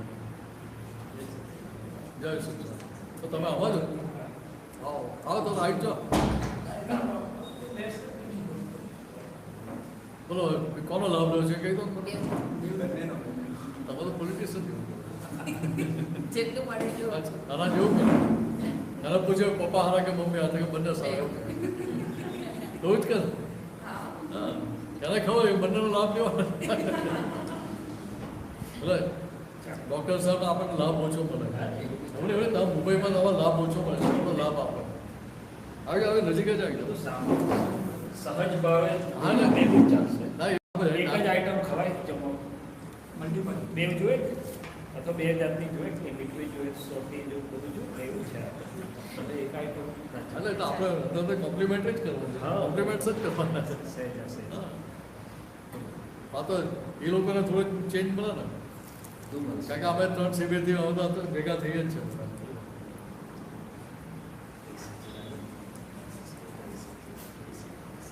એટલે મૂળ વસ્તુ શું છે એ ટીમ વર્ક કહેવાય હા સમજા ઇન્ડિપેન્ડન્ટ વર્ક નથી કરતા ખ્યાલ આવે છે કે આપણે આ વસ્તુ લક્ષમાં રહેવી જોઈએ ઘરમાં આપણે એ કામ કરતા હોઈએ બહેનો કામ કરતા હોય એટલે કે ઘરમાં તમે છો સાસુ હોય વડ સાસુ હોય બધા જ હોય એક બેન સાથે એડજસ્ટમેન્ટ લઈને આપણે કામ કરતા હોય એટલે કામ કેવું સરસ દેખ્યું સમજે એડજસ્ટ થઈએ કે ના એટલે આપણને દરેક પ્રકૃતિ દેખાશે ભાઈ પ્રકૃતિને આપણે જાણી લઈએ કે આ પ્રકૃતિ આવી છે તો આપણને કોઈ જગ્યાએ વાંધો આવે કે એ પ્રકૃતિનું ઓળખાણ પડે નહીં તો શું થાય એટલે વાત સમજે પ્રકૃતિને પ્રકૃતિ તરીકે ઓળખવી હા અવાજ છે એવી તો ઓળખવા નથી પાડતો સમજે આ અવાજ છે એવું એટલે પ્રકૃતિ તરીકે ના ઓળખાય ત્યાં આપણને આના માટે અભિપ્રાય પડી ગયો એટલે ભાઈ જ્યાં કંઈ પણ કરો એટલે તરત પેલો અભિપ્રાય હાજર થઈ જાય કે આ પણ આવું કર્યું તને પણ આવું કર્યું પણ આવું કર્યું એટલે એ પછી તમને હેરાન કરાય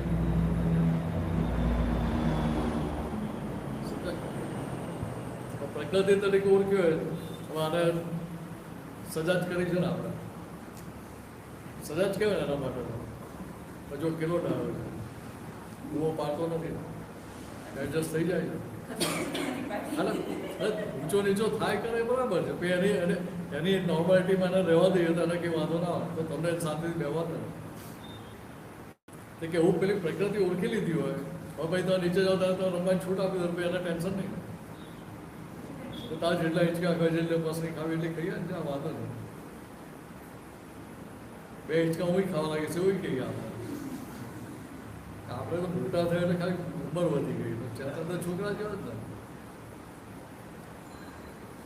ચાન્સ મળે તો છોડીએ એટલે ત્યાં પેલી પ્રકૃતિને ઓળખી હોય તો ભાઈ આપણે કામ લેવાનું ઈઝી પડે ત્યાં દરેક જગ્યાએ સમજે પણ પ્રકૃતિ તરીકે ના ઓળખે તો શું થાય જસી વાત કરવા જેવી નથી એનું પકડવું છોડે જ નહીં થાય કે ના છોડો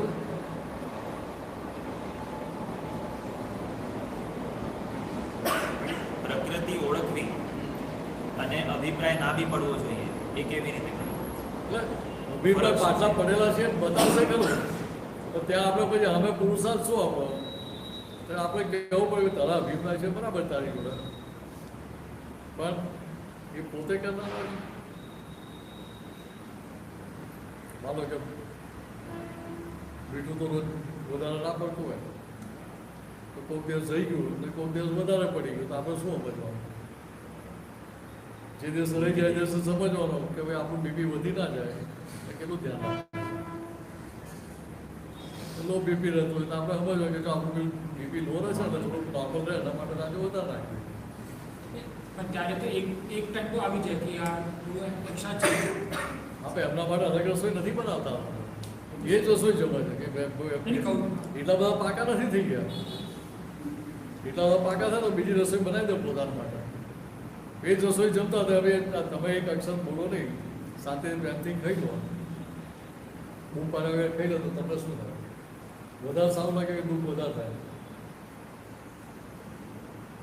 મીઠું વધારે પડી ગયું હોય એ બૂમ જ ના પડે શાંતિથી ખાઈ લે તમને ખબર ના પડે એવી રીતે એક અક્ષરે કયા વગર તો તમને સારું લાગે કે દુઃખ થાય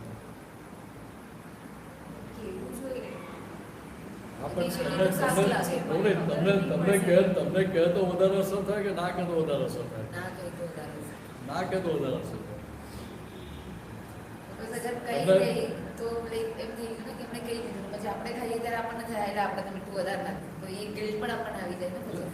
પેલી ગિલ્ટની ફિલિંગ આવે ને એ પેલું કહી દો તો ના આવે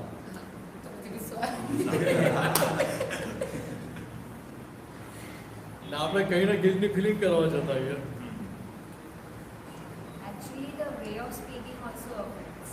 હા એ તો ખરું અમુક લોકો politely બોલે ને અમુક લોકો એકદમ pointedly બોલે કે આ રીતના કરો. એટલે હવે જો હવે આપ તો આગળ વાત થયેલી જ હતી તો વાણીનો દાખલો આપેલો હતો ને ફરીથી એકવાર સમજાઈ દીધું એટલે પોલાઇટલી વાત કરવાથી કે દરેકને પોઝિટિવ અસર થાય એવું જરૂરી નથી હાર્શ લેંગ્વેજમાં કહેવાથી કે દરેકને દુઃખ જ થાય એવું પણ જરૂરી નથી સમજે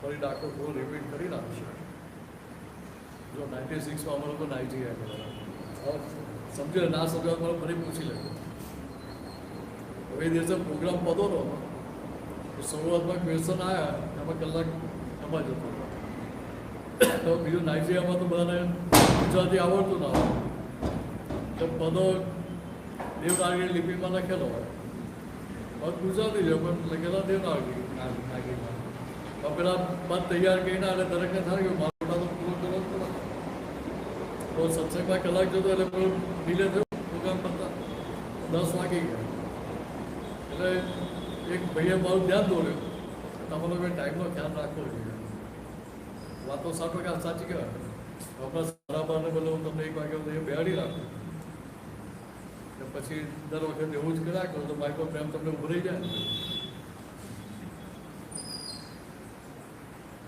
એટલે જેવું અંદર ક્લાસમાં એન્ટર થાય સર તમને ઊભું થઈ જાય કારણ કે આપણે લેટ કરશે આજે આપણે આવી બની સમજાય હવે અમને કેમ કહ્યું કે ભાઈ છોકરાઓ 6:45 સાથે સ્કૂલે જવાનું હોય એટલે વહેલા ઉઠે તો પેલો 5:30 તૈયાર થઈ જાય, તો સ્કૂલે જવા 2 ફેમિલી હતા એટલે આપણે વાત કરીએ તો તકલીફ હોય તો વાત 100% સાચી છે. તમારે આવું કહો તો ધ્યાન દોરું ભાઈ ટાઈમ થયો તો આપણે ટાઈમસર પતાવી દઈએ. 9 વાગે તો વાત થતી એવી રીતે જ થઈ જાય. પછી ભાઈ પ્રસાદી ગોઠવી એટલે મને તો આ પેલું સ્કૂલે જવા 2 ફેમિલી અમને લેટ થયું તો ચાલો એમને કહીએ તમે પહેલાં લઈ લો. મેં કહ્યું તમારું મોડું થયું પહેલાં લઈ લો પ્રસાદી, બાકીના બધા પછી લેશે. ભાઈ વાત નોર્મલ કહેવાય કે કોઈને હર્ટ થાય દુઃખ થાય એવી નથી વાત. એ ફરી ના જતા ને તો મારે તમને બધા પોલિટિક્સમાં મોકલવા પડશે. એટલી ફ્લેક્સિબિલિટી તો પોલિટિશિયનની જ હોય. જેવું મારું વાક્ય પૂરું થાય સર એમનું રિએક્શન શું આવ્યું એ સમય જમાઈ ગયા છે પ્રસાદી માટે આવી ગયા છે. સમજાય? મને વાત સમજી લેજો. હવે જેવું એમનું સેન્ટેન્સ નીકળ્યું એની સાથે મનના દાદાની વાત ક્લિક થઈ. સેલર સાથે તો ખબર છે વાણી વિજ્ઞાન આપણે છાપી પ્રૂફ રીડિંગ તો મેચ કરેલું ને, પણ છતાં પણ દાદાની વાત સમજાઈ નથી હોતી. પણ જેવું એમનું વાક્ય ને એની સાથે મને મારી ભૂલ સમજાઈ ત્યાં ભૂલ પકડાઈ માફી માગી તો હવે મારી ભૂલ તે માફ કરી દે. હવે આ રીતે તમારી અમે વ્યવહાર કરો માફી માગો હોય તો તમે મને શું કહો? તમને તો ખબર મને શું દેખાયું તમને ખબર નથી એટલે તમે શું કહો મને? તમારી તો ભૂલ છે જ નહીં, તમારે શેની માફી માગવાની? ત્યાં બધા બેઠેલા તો એ બધા એવું જ કહ્યું હા તમારી ભૂલ તો છે તમારે માફી માગવાની જ ના હોય આમાં. અત્યારે જે એક્સપ્રેશન આપવું છે એ વખતે આપવાનો સંજોગ બાજ્યો નતો. જેની જોડે વ્યવહાર થયો ભાઈને અત્યારે યાદ નથી એ પ્રસંગે એટલા સીધા છે. પણ એ એમની બિલીફથી એવું એમને પકડવું એવી રીતે ઉર્દુ પકડ્યું આપણે તો કોમન કીધું આપણે તો આપણી ભૂલનું રક્ષણ જ કરીએ ને. નહીં પણ આપણે સપોઝ આપણે તો ભાવ નતું કે એમને હર્ટ થાય પણ એમને પોતાનું બિલીફ એવું હોય તો પછી એટલે આખું એક્સપ્લેન કરો એટલે તમને ખબર પડે. વાત થતી એકદમ નોર્મલ થતી હતી. મને અંદર તો કશું હોતું જ નહીં એમના માટે નેગેટિવ કે કોઈને મારે હર્ટ કરવા છે કે દુઃખ આપવું એવું કશું હોતું જ નહીં. વાણી એકદમ નોર્મલ હતી. મેં કહું કે કોઈની વાણી નોર્મલ હોય કોઈની પેલી વાગે એવી હોય. વાણી એ નોર્મલ તો વાગવી ના જોઈએ ને. સિલેસ સાહેબને પૂછો દાદો બેન આપણને ફાડી આપતો ને બહુ પ્રેમથી જ આપતો ને કે હા કડકમાં કડક શબ્દો વાપરતા રાતે ઉડી ઉડી જાય નહીં ના પેલા બીજા દિવસે પાછા આવતા હતા કે ભાગી જતો હતો.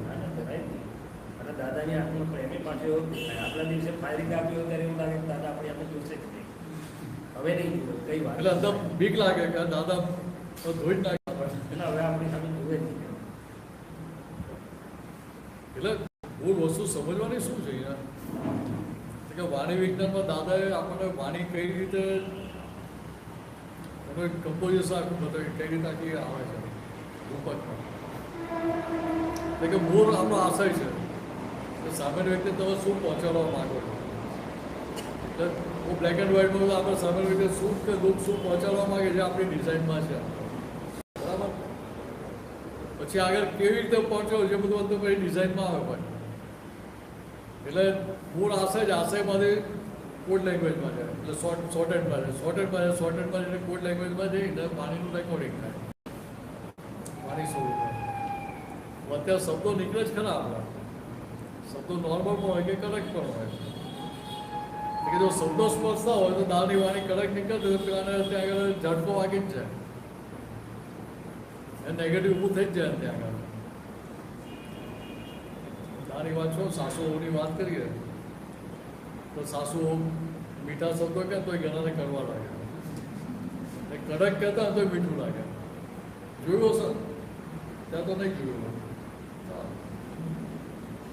તમારા લોકો તો જોયો ને વ્યવહારમાં તો જોયો ને બહાર તમારે તમને અનુભવ ના હોય બીજાનો વ્યવહાર તો જોયો ને તો ત્યાં આપણે ખબર ના પડે તારું કડક શબ્દો કહેતો હોય પેલાને સારું લાગે છે બહુને સારું લાગે છે આખું મીઠાશથી કહેતો એને મરચાં લાગી જાય છે ખરેખર એવું થવું ના જોઈએ કે ત્યાં હવે એની રિવર્સ પ્રોસેસ સમજો એટલે ત્યાં આગળ ખ્યાલ આવે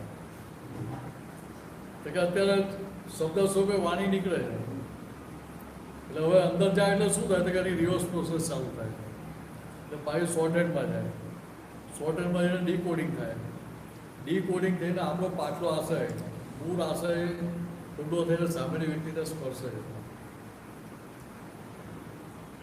શબ્દો સ્પર્શતા નથી. હવે થોડું વિચારજો આની પરથી. હવે જો મારો આશય સ્પર્શતો હોય તો શબ્દની કિંમત કેટલી થયા? બરાબર. હવે જો મારા શબ્દો ભૂલવાળો હોય કે સારા છે એની સાથે લેવા દેવા લઈ નહીં ત્યાં આગળ વ્યવહારથી ખરી એની ના નથી પાડતો. પણ મારો આશય ચોખ્ખો હોય તો સામાન્ય કોઈ હર્ટ થાય નહીં. કે અહીંયા દાદા ભગવાનની કડક વાણી હોવા છતાં સામાન્ય વ્યક્તિનો રોગ જતો રહેતો રોગ નીકળી જાય. મારી કે આપણે રોગ ગયા જ છૂટકો એ બહુ મારા હિસાબ હોય તો ના જાય વસ્તુ અલગ થઈ ગયો. પછી સામાન્ય રીતે રોગ જતો જ છે. તો કે અહીં આ સમજવું તો કે ત્યાં મને મારો આશય દેખાયો પાટલો આશય કયો હતો એ કપટવાળો હતો. હું કોઈ જગ્યાએ પિક્ચરમાં દેખાવું નહીં ને સામેવાળા છરી વાગી જાય. હમણાં ઘર છોકરા વાઈફો બધા જમી લીધું. કેટલો ઘર કેટલો ઊંડો પડ્યો હશે. રાત્રે છેક 11:30 છેલ્લે માંડ જમીને ગયા. 10 વાગે બધા તો જમવાનું ચાલુ કર્યું. 10:30 પોતાને પતી ગયું. છેક 11:30 સુધી જમ્યા નહીં. 11:30 જમીને ગયા.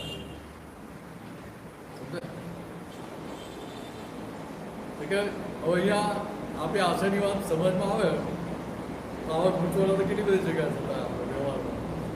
એ બધા ગૂંચવાનું સોલ્યુશન આવતું ત્યાં કાચવી લેવાનું. તમે જે અત્યારે જે આશીની વાત કરી કે આપણે એકદમ પોઝિટિવ સ્પંદન હોય સામેની વ્યક્તિ માટે પાણી પણ શુદ્ધ નીકળે પણ તોય પણ લાઈક ક્યારે મિસઇન્ટરપ્રિટ થઈ જાય તો કચાશ આપણી સાઈડથી છે કે એવા વ્યવસ્થિત સ્પંદનો જેવા ઉભા થાય. એટલે તને સમજે ને કે મારો પાટલો હશે ભૂલવાળો હોય તો પેલું મિસઇન્ટરપ્રિટેશન થાય. એ મતલબ આપણા સામે તો ઇન્ટરપ્રિટ કરવા જ બેઠો, મિસઇન્ટરપ્રિટ કરવા નથી બેઠો. હા હા વાત સમજાય? આજે આશય છે એ અત્યારનો નહીં. અત્યારે તો મને કશું હતું નહીં એમના મને નેગેટિવ. હા એકદમ નોર્મલ વાત જ હતી આપણા બેઠા જેવી રીતે. અત્યારે તમે મારા પક્ષમાં છો કે એમના પક્ષમાં છો?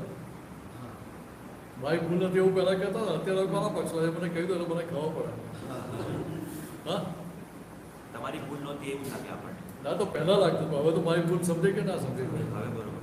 હવે તમે કેટલા ફ્લેક્સિબલ કેટલા સારા શૈલેષજી પોલિટિક્સમાં મોકલવા પડે ને આપણે. પોલિટિક્સ જ્યારે સાત્વિક ફ્લેક્સિબલ છે સાત્વિક હા એટલે આગળ બધું ચોખ્ખા માણસ હોય કહેવાય. પોલિટિક્સ એટલે બધું પેલા જાડી ચામડી ના કહેવાય ને. એટલે મેં આગળ શ્યામ વાત કર્યું કે જ્યારે પોલિટિક્સમાં ચોખ્ખાનું ચલણ હશે ત્યારે ચોક્કસ મોકલીશું. ચાલો આ શું છે ઉપાય શું છે બગડ આવું આ તો ડેલી થતું હોય આપણો ભાવ ના હોય પણ બાકી છે. એટલે ત્યાં પેલી સામેવાળી ભૂલ છે એવું નહીં જોવાનું કે એને મારી વાત નથી પકડા એની ભૂલ છે એવું નહીં જોવાનું. દાદા હું કહ્યું તમારી વાત 100% સાચી હોય તમે એ વાત સામે ઘરે ઉતારી ના શકતા સમજાવી ના શકતા ભૂલ અમારી. સમજાય? નાની વાત કેમ દરેકને પકડાતી? નાનું છોકરું હોય એટલે મોટા હોય દરેકને પકડાતી હતી કે નથી પકડાતી? કેમ કે એમનો આશય કેવો હતો? હવે મારી વાતથી દરેકને અંદર ઠંડક થવી જોઈએ. શૈલેષજી પૂછો ડૉક્ટર સાહેબ ઘણી વાર પેલો મહાત્મા પ્રસંગ કંઈક પૂછતો દાવા જવાબ જુદો આવતો હતો કે નહોતો એ છતાં આમાં સમાધાન થઈ જતું હતું કે આજુબાજુ બેઠા ન હોય દાદા નાના પ્રસંગ કંઈ જુદો પછી દાદા જવાબ તો કંઈ જુદો જ આપે છે પણ છતાં પેલા સમાધાન થઈ ગયું. હવે એ વાત આપણને કઈ રીતે સમજાય?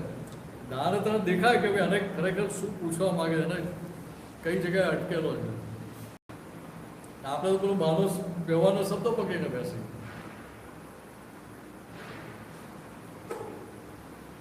એટલે ત્યાં આપણે આપણું સોલ્યુશન લાવવાનું કે આજે હું ટીમ લીડર હતો ત્યાં મારે જ હોય કે મારે બધા જોડે કામ લેવું તો મારે કઈ રીતે લેવાનું કે પહેલાં તો આપણે ટીમ લીડર ઘરેથી નીકળતા પહેલાં દરેકને તો સુધારમાં જોઈ લો ઉઠતા નહીં આવે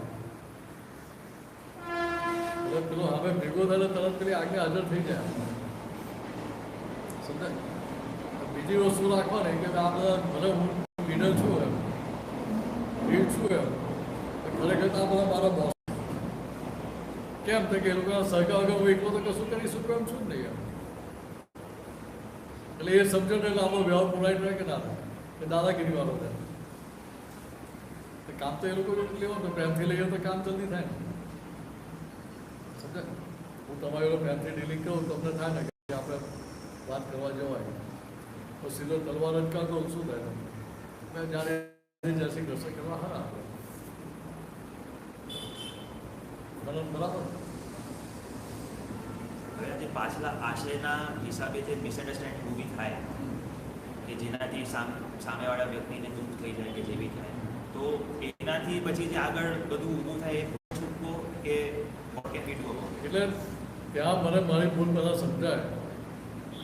મેં માફી માગી કે મને પહેલી ભૂલ સમજાય. હવે આજે આગળની પહેલી વાત કરીએ તો વાણી વિજ્ઞાનમાં આવેલી જ છે પણ આજે રિવર્સ પ્રોસેસની વાત છે વાણી વિજ્ઞાનમાં નથી આવેલી. દા કરી હશે વાતમાં કોઈ જગ્યાએ અમારા હાથમાં આવ્યું ના એટલે નહીં આવ્યું. હવે અહીંયા આપણને રિવર્સ પ્રોસેસ સમજાય ત્યારે આપણો આશય સમજાય. એક્ઝેક્ટ શું તો એ ખબર ના પડે ભૂલવાનો એટલી તો ખબર પડે ને કે ભૂલ તરીકે સમજાય તો ભાઈ ત્યાં આગળ આપણે દવા કરીએ ને બાદો કોઈ ખબર પડતો ડૉક્ટર સાહેબનો લાભનું ત્યાં જઈને કહ્યું બધું બહુ સારું છે બધું વ્યવસ્થિત છે તો ડૉક્ટર સાહેબ મને દવા શું આપે તો શું ના આપે? હા ભાઈ સારું છે તમે મારે કશું કરવાનું જરૂર નથી. એટલે કહ્યું કે પ્રતિક્રમણ ક્યાં કે પહેલા 100% મારી સમજ્યા પછી એનું પ્રતિક્રમણ. સામાન્ય રીતે કેવું થાય કે ભાઈ ચાલો મારી ભૂલ કરી એવું આપણે સ્વીકારી ગયા. આમાં 5-25% ભૂલ તો ખરી જ ને. આપણે મન બતાવે કે બુદ્ધિ બતાવે કે એક હાથે તાલી પડે છે. એક પણ તાલી એક હાથે તાલી પડતી જ નથી ને મારી ભૂલ કઈ અમારી થોડીક તો ખરી જ ને. કે અહીંયા તો વિતરાગ દાદા ભગવાન શું કહે કે 100% મારી જ ભૂલ જેવું સમજાય પછી એનું પ્રતિક્રમણ હોય તો એનો ઉકેલ આવે ત્યાં સુધી ઉકેલ ના આવે. પણ એટલે મારો પ્રશ્ન એ નથી. મારો પ્રશ્ન શું છે કે હું એક્સેપ્ટ બી કરું 100% મારી ભૂલ છે, પ્રતિક્રમણ કરું અને મારો જે હતો જૂનો એને હું ફેરવવાની કોશિશ કરું કે મારે હવે કોઈને હર્ટ નથી કરવું એ રીતે. પણ જે હવે થઈ ગયું છે ઓલરેડી એ બોલાઈ ગયું એનાથી હર્ટ થઈ ગયું અને એનાથી પછી જે ઇફેક્ટ્સ આવે છે પછી ખુરશી લાવી પડશે પેલી બેન્ચ ફેરવી નાખ્યો બેન્ચ ફેરવી નાખ્યો બેન્ચ છે ફાવશે બેન્ચ ઉપર ફાવશે ને તો એક ખુરશી આપું મારી આપી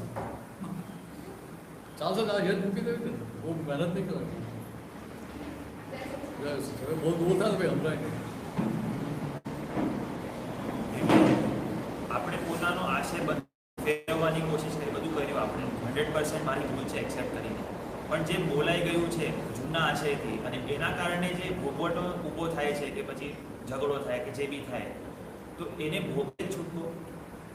એટલે ત્યાં તને જાગૃતિ કેટલી રહી તને ત્યાં સમજાય કે અમારો પાકનો હિસાબ છે તો જમા કરી લે ના કરવા ત્યાં ભાઈ તું જસ થઈ જાય તો હું સુધારમાં સુધારમાં તો ભૂગોળનો જસ થાય ત્યારે આવે કે સુધારમાં થાય ત્યારે આવે જસ થાય. તો બીજે તો કહું આજ્ઞા હાજર તો ભૂગોળ કે આજ્ઞા હાજર ના આવે ત્યારે ભૂગોળ આવે. તો જ્યાં ભૂગોળનો હિસાબ હોય ત્યાં પેલી જાગૃતિ આવરી જાય સમજે.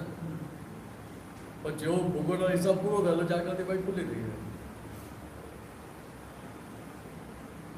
આપણું નક્કી પણ શું છે કે મારે દાદા તમારા જ્ઞાનમાં રહીને મારો બધા બધી માહિતીનો સંભાવ નિકાલ કરવા ઉકેલ લાવવો તો મારે જ સમજે. હવે કેવી રીતે છૂટવું એ બધું આપણે એમની જોડે સમજી લઈએ. આપણું લાભ લઈએ ઘડિયાળનું કામ કરે જ ભાઈ. જય સચિદાનંદ. બહુ સરસ વાત ચાલતી હતી ટીમ વર્કની જે વાત થઈ તો મને જે થોડુંક થોડું મોટું વાગ્યું હમણાં થઈ જશે ધીરે ધીરે આવી જશે. સ્પીડ પકડતા વાર એટલે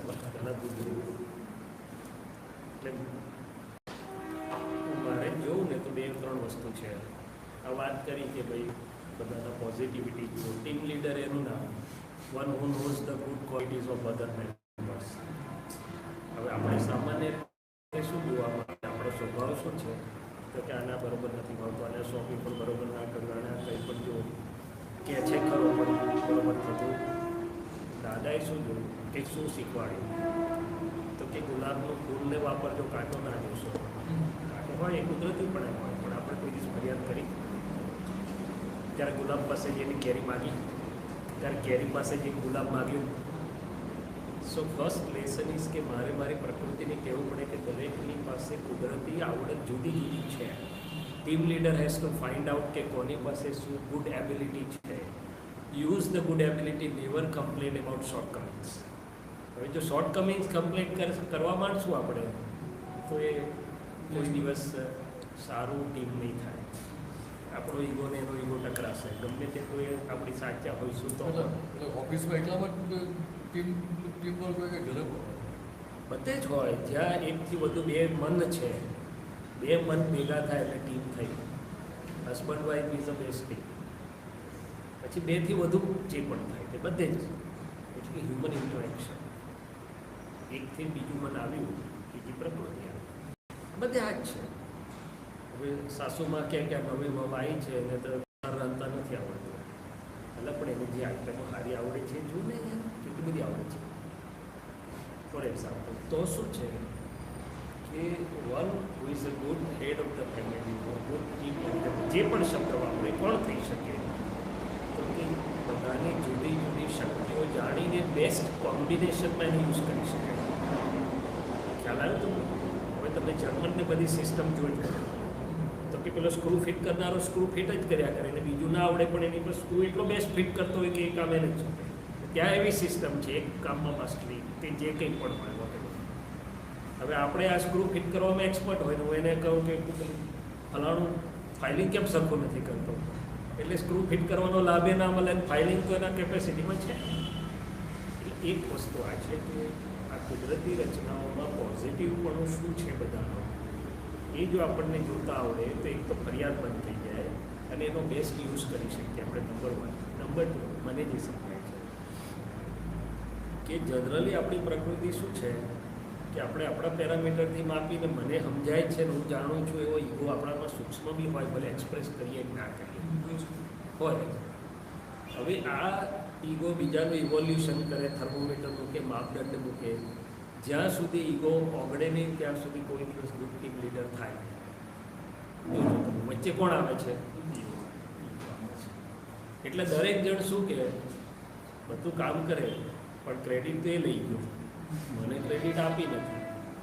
એટલે દાદાએ બહુ મોટો સિદ્ધાંત આપ્યો છે કે આ હ્યુમન HR શું કહો તમે, હ્યુમન રિસોર્સ ડેવલપમેન્ટ છે, હ્યુમન રિસોર્સ મેનેજમેન્ટ જે કહો તે is nothing but managing ego of each and every person.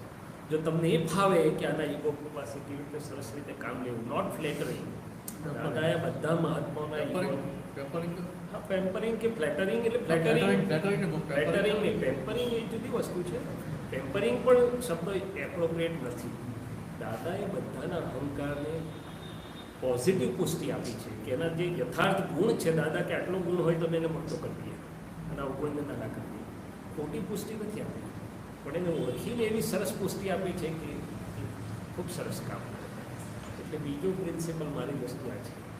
હવે આપણો ઈગો જો વચ્ચે ના આવે તો બહુ સરસ દૂધમાં સાકર જેવું થાય.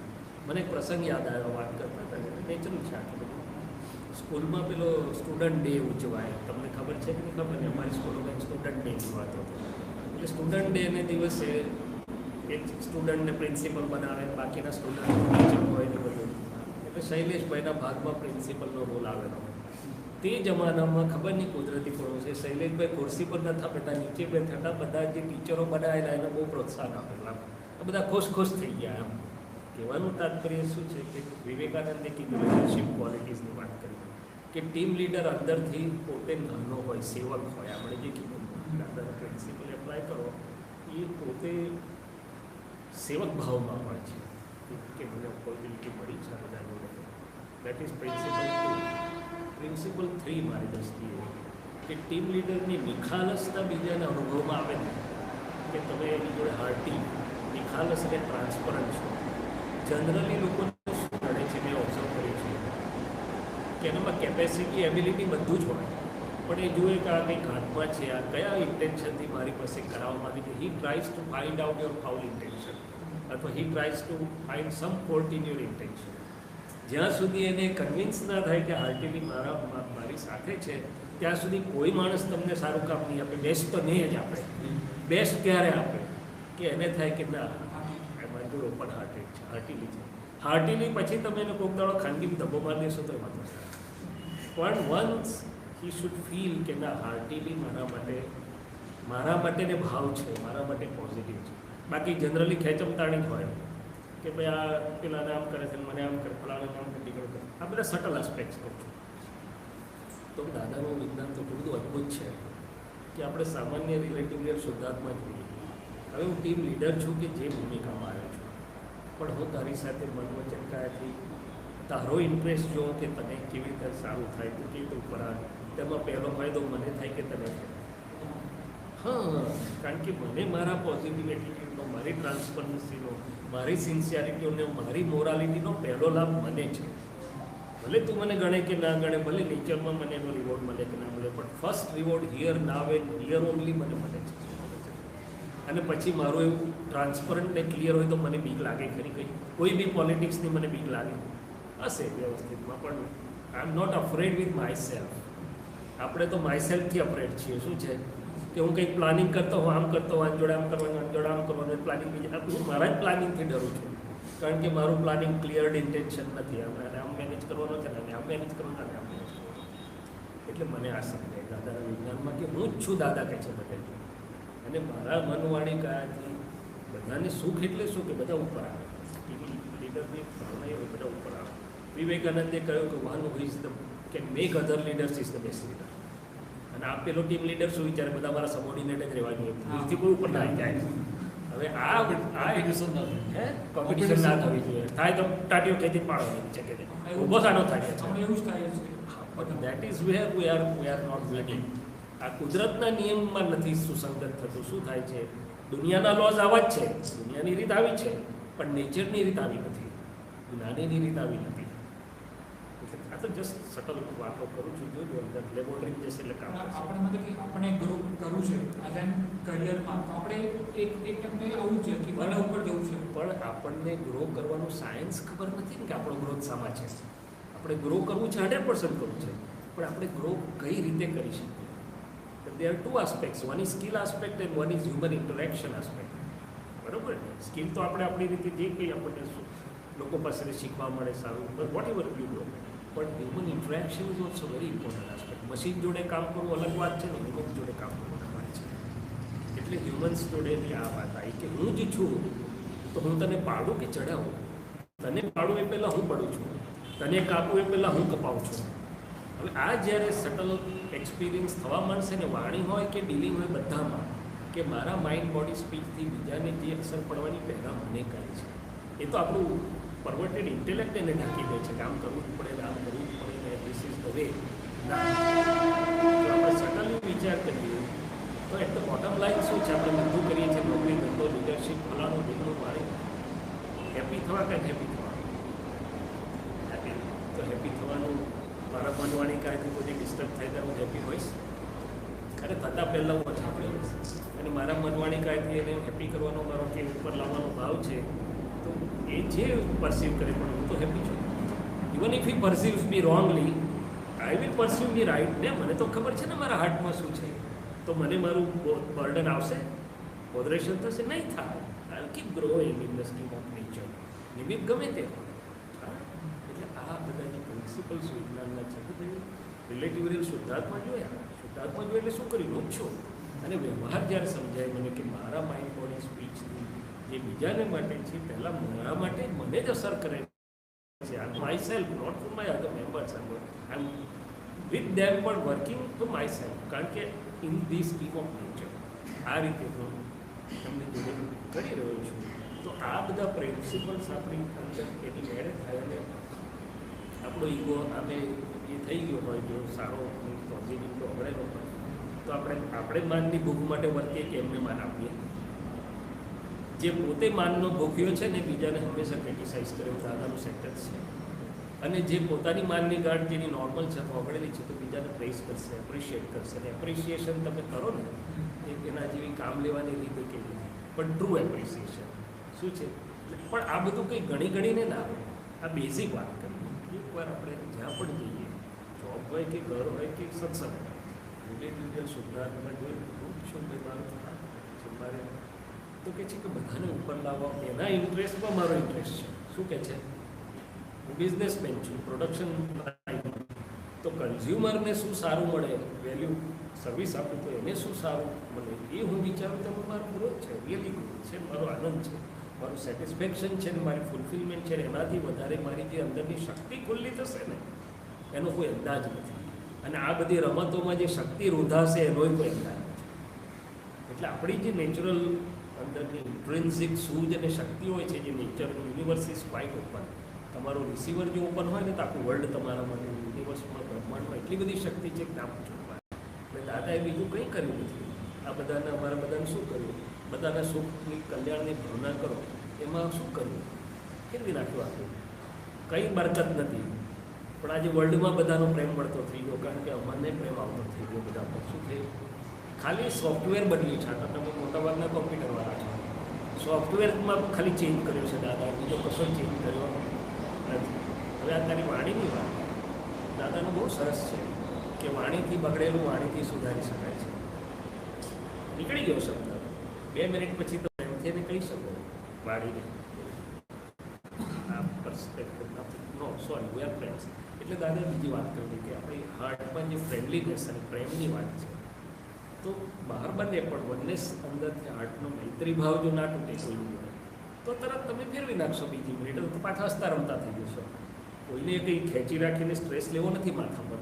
લેવો છે, રાખવો છે, નથી રાખવો. પણ સોલ્યુશન આપણે એમ ઈચ્છીએ કે સામેવાળો તો કે ના, જે શક્તિશાળી હોય એને પહેલું પગલું મૂકવું પડે. શું મૂકવું પડે? અથવા જે પહેલું પગલું મૂકે એ શક્તિશાળી. દાદાએ સિદ્ધાંત કર્યો છે. આપણે સામેવાળાની રાહ જોઈએ, એ કેમ કરે, આમ કરે, તેમ કરે, આપણે પેલું કામ કરીશું. બટ સમટાઈમ્સ શું થાય ને કે આપણે જો ઘરમાં હોય તો ઘરમાં સોરી કહી દીધું, બહાર ક્યારેક આવું થઈ ગયું હોય ને સો વેન વી સે સોરી તો after a certain point they take it કે આ તો મતલબ દે ટેક ઇટ ફોર ગ્રાન્ટેડ. આપણી સોરીની લોકો મતલબ નહીં, ઓવર્ટલી સોરી એવું ક્લિયર કેવું એવું પણ નથી કહેતો, પણ તમારાથી કંઈ થયું, કંઈ થયું સિચ્યુએશન જરાક વારમાં તમને ખ્યાલ આવે. અંદર તો તમે ચોખ્ખું કરશો નથી, બહાર ધીમે રહીને એવું કરી દો, ચલ ને ભાઈ ટી ટાઈમમાં ચલ લેટ્સ હેવ અ કોફી, ચાલ કોફી પીશો. બીજી રીતે તમે તમારું એટીટ્યુડ ચેન્જ છે એવું એને જતાવી દો છો. શું જતાવી દો છો? પેલી તલવારો આની ભાષા તાણેલી જ નથી રાખતા કે પેલા ટેબલ પર કોફી પીધું હું લઈ જઈશ. ના, યુ વિલ ગો, ચલો કોફી પીશો. પેલી વાતનો ઉલ્લેખ જ નથી કર્યો મેં, પણ you will show your friendliness. You will show કે પેલા ઇવેન્ટનો શેડો તમારા પર નથી અત્યારે. દાદા ભગવાન અમને બહુ ફાયરિંગ આપતા હતા, પણ પછી દાદાનો પ્રેમ પાછો બીજી વખત એવો ને એવો જ હોય, બદલાયેલો ના હોય. અને આપણે શું થાય છે કે નાનો પણ હા નેક્સ્ટ મોમેન્ટ પણ ના થોડો વખત શું હીટ રાખી ગયું કે દાદા, એટલે અમારું જ્યાં સુધી ઓપરેશન પૂરું ના થાય ત્યાં સુધી તો એ ત્યાં સુધી ના હોય, પણ પછી દેખાય આપણને આમ પછી. એટલે નેક્સ્ટ મોમેન્ટ દાદા તો એવા જ હોય, પણ મને ક્યારે અનુભવમાં આવે કે મારું ઓપરેશન પૂરું થઈ ગયા પછી. નહીં તો અડધા ઓપરેશન હું તો સમજી જાઉં કે હવે દાદા નાટક કરે મારી જોડે તો પાછી મારું ઓપરેશન અધૂરું થઈ જાય. એટલે આ બધા સટલ સિદ્ધાંતો શું છે કે મારા હાર્ટમાં સમજી જાઉં છું તો પછી હું બીજી રીતે વળાંક લઈ લઉં છું. એટલે તમે જે કીધું ને ભોગવટ તો બેન એમને કીધું બરાબર છે, હું શુદ્ધાત્મા થઈ ગયું તો ના, પણ આ વ્યવહાર છે, વ્યવહારની એની અસરો સાથે છે ને. હું શુદ્ધાત્મા થઈ ગયો બધું કર્યું, પણ બહાર મેં સોલ્વ ના કર્યું તો એ તો ક્લેશનું વાતાવરણ કે સામસામી સૂક્ષ્મ સ્પંદનો તો ઉડ્યા કરશે ને. એટલે શબ્દથી પકડેલું શબ્દથી શું કરી શકાય છે? દાદાએ કીધું શબ્દથી તૂટે ખરું અને શબ્દથી જોડાય ખરું. યુદ્ધો થાય ખરા અને યુદ્ધ અટકી બી જાય. નરેન્દ્ર મોદી કોશિશ કરી રહ્યા છે સમથિંગ. અને એટલે એમાં કંઈ બહુ ભાર રાખવા જેવું નથી, પણ સિદ્ધાંત સમજવા જેવા છે. આ બધા શું છે? અને જે કોડવર્ડની વાત કરી ને બહુ મોટી છે કે તીર્થંકરોને એક જ્ઞાની એના કોડવર્ડ કેવા હોય. કોઈને દુઃખ ના થાય તો જાડી વાત છે, પણ એમના કોડવર્ડ એવા હોય કોઈનું પ્રમાણ પણ દુભાય નહીં. એટલું જ નહીં, વન સ્ટેપ અહેડ, મારાથી એને કલ્યાણ થાય, સુખ એકલું બી નહીં, એનું સર્વાંગી કલ્યાણ થાય, સર્વાંગી રિલેટિવ રિયલ બધા પ્રકાર. હવે એ ગોડવટને કારણે એમની વાણી એટલી બધી મીઠી મધુર, ગમે તેવો માણસ ઓપોઝ કરતો આવ્યો, માર ભાર કરતો ગમે ત્યાં આવ્યો, પણ એને તો પ્રેમ સ્વરૂપ છે, તો શું છે, રિએક્શન સ્વરૂપ નથી. આપણને બીજી મુશ્કેલી રિએક્શન આવે, તો તારે પ્રેમ સ્વરૂપ રહેવું છે, પણ પેલો મિસાઇલ ફોડફોડ જ કરે છે, તે એકવાર તને એમ થાય કે છોડ હેલ્પ ફાઇટ દરવાજા પગને હવે એને રસ્તે મારે ના. જ્ઞાનીઓએ શું જોયું, એને રાખવો હોય કે ના રાખવો હોય, જો મારે એમાં પ્રેમ છે તો મારું હૃદય તો ફૂલ રહેશે. સો મારો પ્રેમ કન્ડિશનલ નથી, for my own interest, not for her interest, not for his interest. હા, बहुत નમે નાદાન, કદાચ એવો વ્યવહારમાં એટલો બધો નીચે એવો દેખાડો ના કરું કે મેં નાદાન છે, પણ મારા દિલની વાત છે, મારા દિલમાં this is what it is. એમ વ્યવહારમાં જે ઉચિત હોય થોડું ઘણું કરું, શાંતિ રાખું, વોટ હું મારા દિલમાં સમજું છું કે એને બિચારાના અણસમજણ છે, બળતો છે, દુઃખી માણસ આવું બધું કરે કે સુખી માણસ કરે, એ દાજીઓ છે, એના બળતરા છે, એને પોતાના કશાયો પજવે છે, એટલે આપણી જોડે આવું બિચારો ઉભરો કાઢે છે. હું તો સુખ્યો છું, એટલે મારી અંદર તો ઇરિસ્પેક્ટિવ ઓફ મને બધા માટે શુદ્ધાત્મા પ્રેમ છે, બાકી હાથ જોડવાની જરૂર નથી, આ તો ઇનર વસ્તુઓ છે. તો પછી એક તો મારું દિલ ભરેલું રહેશે, મને ક્યારેય દુઃખ નહીં થાય, મને ક્યારેય લોનલીનેસ નહીં લાગે, મને ક્યારે કોઈનો ભય નહીં લાગે કે આપણા જોડે આમ કરશે કે નહીં કરે, મારો બોસ આમ કરશે, મારો નકર નથી, કોઈ છે જ નહીં, હું જ છું, મારી સિન્સિયરિટી પોતાની. પછી ઉલટાનું એટલું બધું અદ્ભુત વિજ્ઞાન છે કે લોકો જોવા આવશે કે how wonderful this people are making universe, આવું કેવી રીતે બની શકે.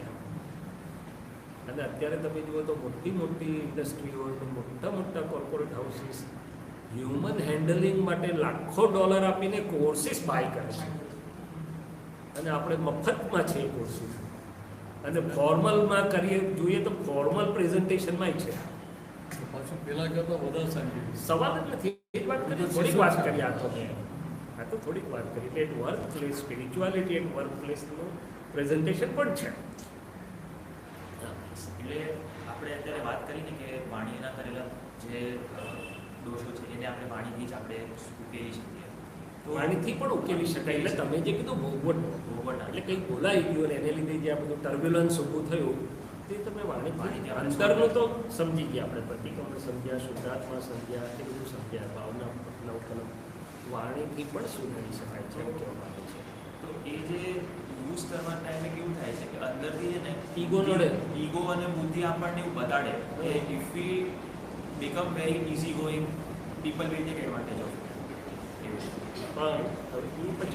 વ્યવહારની વાત છે, ભલે પણ નહીં જો વ્યવહાર અને નિશ્ચય બંને સાથે જ છે, વ્યવહાર અને જ્ઞાન સાથે જ છે, કે વ્યવહારની વાત કરીને ડિસ્કાઉન્ટ પણ નથી કરવાની આપણે ના, જે અજવાળું કામ લાગે વ્યવહારમાં તે જ ખરું અજવાળું. એટલે યસ, આપણી બુદ્ધિ આપણને એવું કહે કે આપણે એટલા બધા સ્ટેપ ફોરવર્ડ રહીશું તો લોકો આપણો મિસયુઝ કરશે, કામ કરશે, બની શકે. આના સ્ટેપ્સ છે, શ્રેણીઓ છે, કે પહેલા શ્રેણીમાં આપણે નોન રિએક્ટિવ થયા કે આપણે હમો એટેક ના કરવો, આપણા તરફથી આપણે જે કરવું, એટલે ઘણું ખરું તો સમજી પ્રતિક્રમણ કર્યા. પછી ધીમે રહીને આપણને અનુભવ થશે. હવે બે એક્ઝામ્પલ આપું. અમારે યુએસએમાં ડૉક્ટર આનંદ કરીને છે, આ રિયલી એને જ કહેલો એક્ઝામ્પલ છે. એને અમારે તો બોસ હોય, રેસિડેન્સી કરીએ ને એટલે બોસ ઇઝ સર્વોપરી હોય, એ તમને રાખે એમ રહેવું પડે, સર્જરી આપે તો કરવાની આપે. બોસ જો આડા પાકે તો તમારી આવી બધી કેરિયરની પથારી ફેરવી નાખે, સાદી ભાષામાં કહીએ તો યુ આર ડોમ ડેમ, કારણ કે બધું એના હાથમાં હોય. જેના યુનિટમાં અમે ફેલોશિપ કે રેસિડેન્સી કે સર્જરી કરતા હોય, સંભાવ એને બન્યું એવું કે 7-8 હોય સર્જન્સ અથવા રેસિડેન્ટો કામ કરતા હોય. હવે પેલી વાઇફ હોય, આ ગમે તે કારણથી બન્યું, તેને બધાની હાજરીમાં ખખડાવે, ખોટો ખખડાવે ને આમ થાય તેમ થાય, એટલે આમ દેખાય તો કે આવું કંઈ જસ્ટિફાઈડ નહીં. એટલે આનંદ કે મારી ખોપડી તો બહુ હટતી હતી, પણ દાદાનું વિજ્ઞાન હતું ને એટલે સંભાવ આઈ કેપ્ટ કુલ. આનંદને કહ્યું કીપ કુલ રિએક્શન ના આપ્યું. પછી પ્રતિક્રમણ શરૂ કર્યા, થોડા થોડા આમ છે તેમ છે. થોડા દિવસ પછી બોસે એને એની કેબિનમાં બોલાયા તો એને લાગ્યું કે હવે નવું શું આ નાટક કરશે આજે ખબર નથી આ મેડમ પેલી કે ખબર નથી I don't know why but I feel like saying sorry to you કે છે આ પ્રતાપ જ્ઞાનનો વાઘ અને સિંહ જો ફરી જાય તો આવા તો ઘણા દાખલા પ્રેક્ટિકલ લાઈફમાં બનેલા છે. પછી શું થયું તો કે એને આગળ સુપર સ્પેશિયાલિટી કરવી હતી. હવે એ જે યુનિટમાં હતો ત્યાં એની સીટ નથી. એની એ બોસે એને કીધું કે હું રેકમેન્ડ કરું છું તને ફલાણી XYZ ઇન્સ્ટિટ્યૂટમાં જ્યાં તને સુપર સ્પેશિયાલિટીની સીટ આપશે ને ત્યાં ગયો અને કર્યું. You can communicate and know the life experience from him. એટલે હકીકત એવી નથી. By nature's rule laws are different. Obviously કદાચ તમને સરફેસ પર એવું દેખાય. દાદાએ તો ત્યાં સુધી કહી દીધું કે જો કોઈનામાં કોઈને હરકત કરવાની કે યુઝ કે મિસયુઝ કરવાની કે ઇવન હેલ્પ કરવાની જો સ્વતંત્ર શક્તિ હોત તો સિદ્ધાંત ફ્રેક્ચર થઈ જાય. આ તો બધા પોસ્ટમેન્ટ છે આપણા લિમિટ નૈલિતિક મારા એટોમિક મોલિક્યુલર કન્ફિગરેશનના હિસાબે. અને 7 વાર હેલ્પ કર્યું તો 8મી વાર લાતાઈ મારે એ બગડી ગયો તો કે ના મારું મોલિક્યુલર કન્ફિગરેશન અત્યારે કઈમાં આવી છે બગડી ગયું. 7 વાર હળી કરી હોય તો 8મી વાર અનએક્સપેક્ટેડ હેલ્પ બી કરી એ સુધરી ગયો તો કે ના મારું મોલિક્યુલર કન્ફિગરેશન અત્યારે સુધરી છે. હવે આ સટલ વાત છે.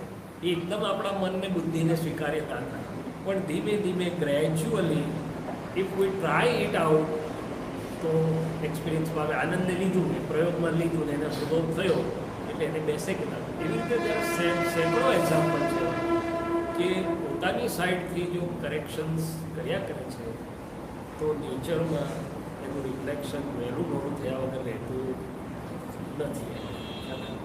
એટલે બુદ્ધિને કહેવાનું હશે અત્યારે તારી શક્તિ ના આવે તો કંઈ વાંધો નહીં પણ લેટ્સ ટ્રાય ધ એક્સપેરિમેન્ટ. દાદાએ કહ્યું છે એક્સપેરિમેન્ટ અંદરથી તો ટ્રાય કરવા દે. Step by step step by step step by step. તો એક સ્ટેજ આવશે કે આપણને રીતે જ બેસે એટલે કે નિર્ભયતા આવે. આ બધા ભય છે લોકો મારું યુઝ કરશે મારો મિસયુઝ કરશે એ બી ભય જ છે. અને કરી ગયો તો કોઈ રોકનારો નથી. કરી યુઝ અને મિસયુઝ નક્કી કોણ કરે છે? ના આપણી બુદ્ધિ એવું માને છે. બાકી વ્યવસ્થિત તો એવું કહે છે કે જે બન્યું તે કરેક્ટ છે. એમાં મિસયુઝ શબ્દ ક્યાં આવે છે? આવે છે આ તો બુદ્ધિ એવું કહે છે કે આ મિસયુઝ કર્યું. વ્યવસ્થિત શક્તિમાં તો મિસયુઝ કે યુઝ કે એવું કશું આવતું જ નથી. મિસયુઝ જે બન્યું તે જ કરેક્ટ છે. તો નિમિત્ત માત્ર છે, પોસ્ટમેન છે. અને હજી આગળની વાત આઇન્સ્ટાઈને એવું કીધું કે I am thankful to all those who said me no to do my work. હવે એ તો સ્પિરિચ્યુઅલિસ્ટ નહોતો પણ નેચરલ સાયન્ટિસ્ટ હતો. હવે એ જ વસ્તુને આપણે દાદાની દ્રષ્ટિથી જોવામાં આવે તો કેમ એવું કીધું? આપણે તો ના કહીએ ને કોઈ દાડો ફરી બોલાવીએ નહીં એના તરફ જોઈએ બી નહીં. ડાયરીમાંથી પરમેનન્ટ કેન્સલ કરી નાખીએ. આ માણસ જોડે સંબંધ બહુ અંદરથી રાખવા જેવો નથી. ત્યાં હા કરવું પડે પણ અંદરથી એને કેમ છે તો કે જેણે મને ના કહી એને લીધે મારે કરવું પડ્યું પણ મેં કર્યું એટલે હું ડેવલપ થયો. મારી એનર્જી ડેવલપ થઈને આઈ મૂવ ફોરવર્ડ. મારે હું SSC કરતો હતો. મારે ઉમરગામની સ્કૂલમાં એરેથમેટિક અને એલ્જિબ્રા જ્યોમેટ્રી તે જમાનામાં હતું. બે મેથ્સ લીધેલા કે સ્કોર સારો થાય. એના ટીચર નહોતા. હવે બીજો કોઈ હે તો કેટલું કે ભાઈ 2 ટીચર નથી આમ છે તેમ છે એટલે મારું આમ થયું તેમ થયું. લિટરલી મને ફાયદો થયો કારણ કે મેં પ્રિપેર કર્યું. હું સાહેબને ક્વેશ્ચન કરું, હું સાહેબને મેથડ શીખવાડું પણ એને લીધે મારું એટલું બધું પાવરફુલ થઈ ગયું. માર્ક્સ તો આયા મને પ્રેપ સાયન્સમાં એને લીધે યુનિવર્સિટીમાં મેથ્સનો એક સમય એવો હતો કે કોઈ સોલ્વ ના કરી શકે. મારાને ફર્સ્ટ રેન્ક વચ્ચે ઇન્ટરનલમાં 12 માર્ક 11 માર્કનો કેવો ડિફરન્સ હતો. એને લીધે મારો એક્સટર્નલમાં 1 માર્ક વધાર્યો હતો અને છેલ્લે ભલે એ ડીનનો છોકરો હતો 12ને બદલે 11 માર્કનો ડિફરન્સ રહી ગયો. આઈ એમ થેન્કફુલ કે સિચ્યુએશનને કે ટીચર નહોતા તો હું તૈયાર થયો. એટલે આઇન્સ્ટાઈન જે કહે છે I am thankful to all those who said me no to do my work. હું એને આભાર માનું છું કહે છે. શું કહે છે? હવે દરેક વસ્તુને આપણે જોઈએ કે આમાં મારું ગેઇન શું છે. May not be the obvious worldly gain પણ ઇન્ટરનલ ગેઇન એટલું બધું મોટું થાય છે જો આપણે પોઝિટિવલી સમજાય. તો દાદાએ ના કહ્યું કે મારું અપમાન કરનારાને પહેલાં ચા પીવા બોલાવું છું. કેમ? તો કે એની એનર્જી મને આપીને જાય છે. He gives me opportunity to introspect and improve. બધા મને સારું સારું જ કહે તો હું તો ભૂલી ફાળતો થઉં કે મારું બધું બરોબર છે. કોઈ દાડો મને વિચાર જ ના આવે કે મારું કા બફામમાં જાય છે, ક્યાં સુધારવાની જરૂર છે, કઈ શું છે. આ તો કોઈ મારો કાન મળે તો હું વિચાર કરું મારે ઇન્ટ્રોસ્પેક્ટ ઇમ્પ્રૂવ ક્યાં કરવું. નંબર 1. નંબર 2 એની શક્તિ મને આપીને જાય છે, એનો ટાઈમ અને એનર્જીથી મારો ઈગો વોશ કરીને જાય છે. નંબર 3 મને કાર્મિક પોર્ટલથી જોડાવે છે. તો કેટલા બધા ફાયદા છે. એટલે વ્યવહારમાં પણ કોઈ સિચ્યુએશન એવી નથી કે જે આ વિતરાગ વિજ્ઞાન મળ્યા પછી આપણને લોસ કરાવી શકે, એવું દાદા કહે છે. હા બોલો પ્લીઝ. એની ઉપર જ કે દાદા એમ કહેતા કે જે આપણા વખાણ કરે એનાથી એ આપણા બહુ આપણે એમથી જેટલા દૂર રહે એટલા સારા, અને જે આપણે બતાવે નેગેટિવિટી બતાવે એની પણ બુદ્ધિ એ બે ન્યુટ્રલ માને એમ કે બેમાંથી કોઈ સાથે રહેવું જ નથી ના બેટર. એટલે આ શું છે, જો એક વસ્તુ સમજો, વિતરાગોની વાત એક જ પક્ષની એક ફેસેટથી નથી હોતી. કોઈ પણ વસ્તુને આ પાણીની બોટલ છે ને 1 side 2 side 3 side 4 side 5 side 6 side છે કે બરોબર છે. તમે એ સાઈડથી જુઓ છો, આ સાઈડથી જુઓ છો, આ સાઈડ. તો ભગવાને એવું કીધું કે સપ્તભંગી, દરેક વસ્તુના ડિફરન્ટ આસ્પેક્ટ્સ. એટલે દાદાએ વાત કઈ અપેક્ષાથી કીધું કે આપણી અંદર માનની જે ગાંઠ છે, મીઠું મીઠું સાંભળવાની ગાંઠ, એથી લાલચમાં ના પડી જવાય એટલે તમે સાચવજો. પણ એનો મતલબ એવો નથી કે કોઈ હાર્ટીલી આપણને એપ્રિશિએટ કરતું હોય તો દૂર રહેવું. ઘણા હાર્ટીલી ટ્રુથફુલ હોય અને તમને પ્રોત્સાહન આપતા હોય તો કંઈ ખોટું નથી, પણ કોઈ તમારો દુરુપયોગ કરવા માટે ફ્લેટરિંગ કરીને તમને આમ તેમ બાટલીમાં ઉતારતું હોય તો ત્યાં ચેતતા રહેજો એમ કહેવા માંગે. અને તમારા અહંકારથી, ખાસ તો એનાથી નહીં, મારે મારો અહંકાર અને મારી માનની ગાંઠથી ચેતવાનું છે કે હું અંદર કયો રસ ચાખવામાં છું, કઈ મારી વીકનેસ છે કે કોઈ મને જરાક ફૂલાવે તો ભૂલી જાઉં છું, અને કોઈ ટાંકડી મારે તો ફુગ્ગો મારો ફૂટી જાય છે અહંકારનો. Ultimately boils down to my file number 1. બહાર તો નિમિત્ત છે, મારે અંદર જોવાનું છે કે અંદર શું થઈ રહ્યું છે.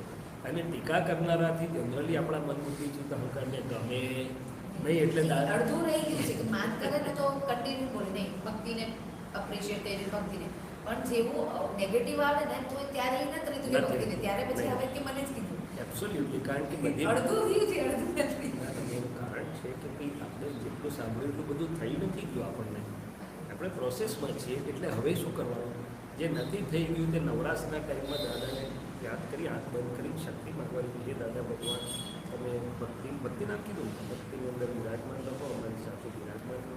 અને આ ભક્તિની પ્રકૃતિમાં જે ક્રિટિસિઝમની અસર થાય છે એ મને, હું શુદ્ધાત્મા છું અને વિજ્ઞાને કરીને જોવાની શક્તિ.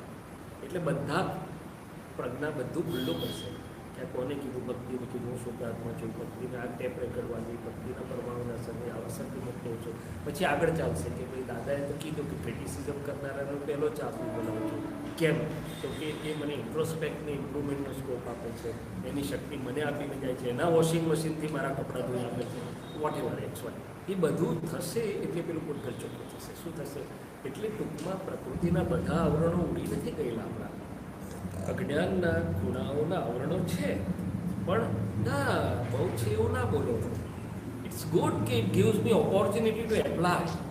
એ છે તો મને ખબર પડે છે કે આ ખૂણામાં મારે કામ કરવાનું છે. એ હોય જ નહીં તો હું કામ શું કરું? તો નવરો બેહીને બસ થઈ ગયો મોક્ષ, પણ મોક્ષ તો થતો નથી, હજી તો બધું છે. પેલું દેખાડે છે કે આ ખૂણો હજી તમારે એટેન્ડ કરવાનો છે, શું કરવાનું છે. અને બીજું કે એટેન્ડ કરવો એ ભારરૂપ નથી, તરત આનંદ ઉત્પન્ન થશે, તરત તમે મુક્તિનો સ્વાદ, જેવું તમે પ્રાર્થના કરીને બેસો એટલે મુક્ત થવા માંગશો, ઇમિડિયેટલી તમને મુક્તિનો અનુભવ આવવા લાગશે. મુક્ત થશો એટલે શક્તિ વધશે, આનંદ વધશે, અજવાળું વધશે ને. It is a so unique wonderful experience. ખ્યાલ આવે? એટલે પોતે પોતાની પ્રકૃતિમાં જે અસરો ઊભી થાય છે, નવરા કોણે બેસે, હવે એમની પ્રકૃતિની અસરો મારી હરખી ના પડે. એ એમનો દાખલો એ ગણે, મારો દાખલો મારે ગણવાનો. રીત ભલે હરખી હોય, પ્રિન્સિપલ હરખા હોય, પણ દાખલા તો બધાએ પોતાની પ્રકૃતિના એકના ગણવાના છે, બધાને હરખા ના હોય. ખ્યાલ આવે ને? કોઈને શું પજવે, કોઈને શું ના પજવે, એવું.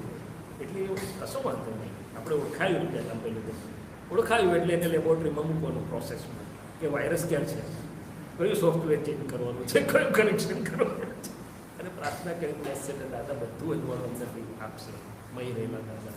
આ મારો પોતાનો એક્સપિરિયન્સ કહું છું કે જ્યાં જ્યાં મને આવું થોડું બેસતો હું સામાયિક તો અંદરથી આ બધું કોઈ દિવસ સાંભળ્યું ના હોય, વિચાર્યું ના હોય, દાદાનું વાંચવામાં ના આવ્યું હોય એવું અંદરથી અજવાળું ફૂટે પણ હોય દાદાના સીધાના માણસો. એટલે આ તમારી લીડરશીપ, એ વાત તમારી વાણીની વાત. એટલે વાણી તો હજી બહુ મોટું છે, આખું વિજ્ઞાન છે. તો વાણી તમે કીધું કે આપણો આશીષ, બધા મોટાભાગના લોકો કહે છે આપણો ઇન્ટેન્શન સારો છે, પણ સામેવાળાને વાંધો જ પડે છે. શું પડે છે? એનાય ઘણા બધા આસ્પેક્ટ છે, પણ નંબર 1, 2, 3 થોડુંક કરી આપણે. દાદાએ કીધું વાણી પર જાગૃતિ એટલે શું? તો કે આ ટેપ રેકર્ડની સામેવાળાને શું અસર થાય છે તે જોવું એ પહેલી જાગૃતિ છે. હું તો એમ કહું, બધા એવું જ કહે છે કે હું તો સારા ઇન્ટેન્શનથી બોલેલો, મારી કંઈ ભૂલ નથી. હવે એને એવું લાગે તે જાણે. અને બાઇક હોય તો સામેથી ગુજોડ ઓળીને હોઈ જાય, રવા દે જાગશે નહીં ક્યારે, એ બોલે શું થશે, મેં કંઈ એવું કહ્યું નથી, એવું કે ના કીધર ના. દાદાએ કહ્યું આ વાણીની સામેવાળાને શું અસર થાય છે જોવું, ત્યાંથી આપણી જાગૃતિની શરૂઆત થાય છે. શું થાય છે? નંબર 2, આપણું ઇન્ટેન્શન આપણને લાગે છે સારું છે, બધું બરાબર છે, પણ વાણી આશયની વાત થઈ એ પણ બરાબર છે કે વાણી હેતુ પ્રમાણે નીકળે છે, એ પ્રમાણેનું સ્વરૂપ હોય છે, એ પણ બરાબર છે, કોડવર્ડ શોર્ટ. પણ ત્રીજી વાત, વાણી અહંકારનું ખુલ્લું સ્વરૂપ છે. તમે જો વાણી બોલાય છે એમાં આપણો કોઈને કોઈ અહંકાર એક્સપ્રેસ થાય છે. શું થાય છે? એ અહંકાર સામેવાળાનો વાગે છે. આપણો આશયને ભાવ તો વાગે જ છે, પણ અહંકાર સામેવાળાનો વાગે છે. અને દાદાની વાણી ગમે તેવી હતી, પણ અહંકાર શૂન્ય નથી. હવે વાણીનો અહંકાર એમને જતો રહ્યો, ધીરે ધીરે ધીરે. 3, નંબર 4, આ વાણી પકડવાળી છે, ખેંચવાળી છે, ઇન્સિસ્ટન્સવાળી છે, એડેમન્સીવાળી છે, શું છે એ જોવું પડે. ગમે તેટલો મારો આશય સારો પણ હોય કે ભાઈ અમને સાચું કેવું છે, સારું કેવું છે, એમના ભલા માટે કેવું છે, પણ જો મારો આગ્રહ હશે, જો મારી પકડ હશે, જો મારો ખેંચ હશે, તો એની જોડે ઇગોઇઝમ તો હશે. હું આમ કહું છું, તમે સાંભળો, મને આમ સમજાય, અરે મને બરાબર સમજાય, કંઈ પણ હશે. તો કે પકડ, ખેંચ અને આગ્રહવાળી વાણી ત્યારે પણ એનો હેતુ સિદ્ધ કરે છે. દાદાએ કહ્યું આપણે સાચા છે, પણ એની પાછળ આગ્રહ છે તો એ વાત અસર છે, એની પાછળ પકડ કે ખેંચ છે તો અસર છે, અથવા સામેવાળાને પહોંચતી નથી તો પણ. એટલે આ ઘણા આસ્પેક્ટ છે. વાણીનું વિજ્ઞાન અને વાણી એટલી સુધરતી નથી. વાણી અંતસ્કરણનો સમરી છે. શું છે?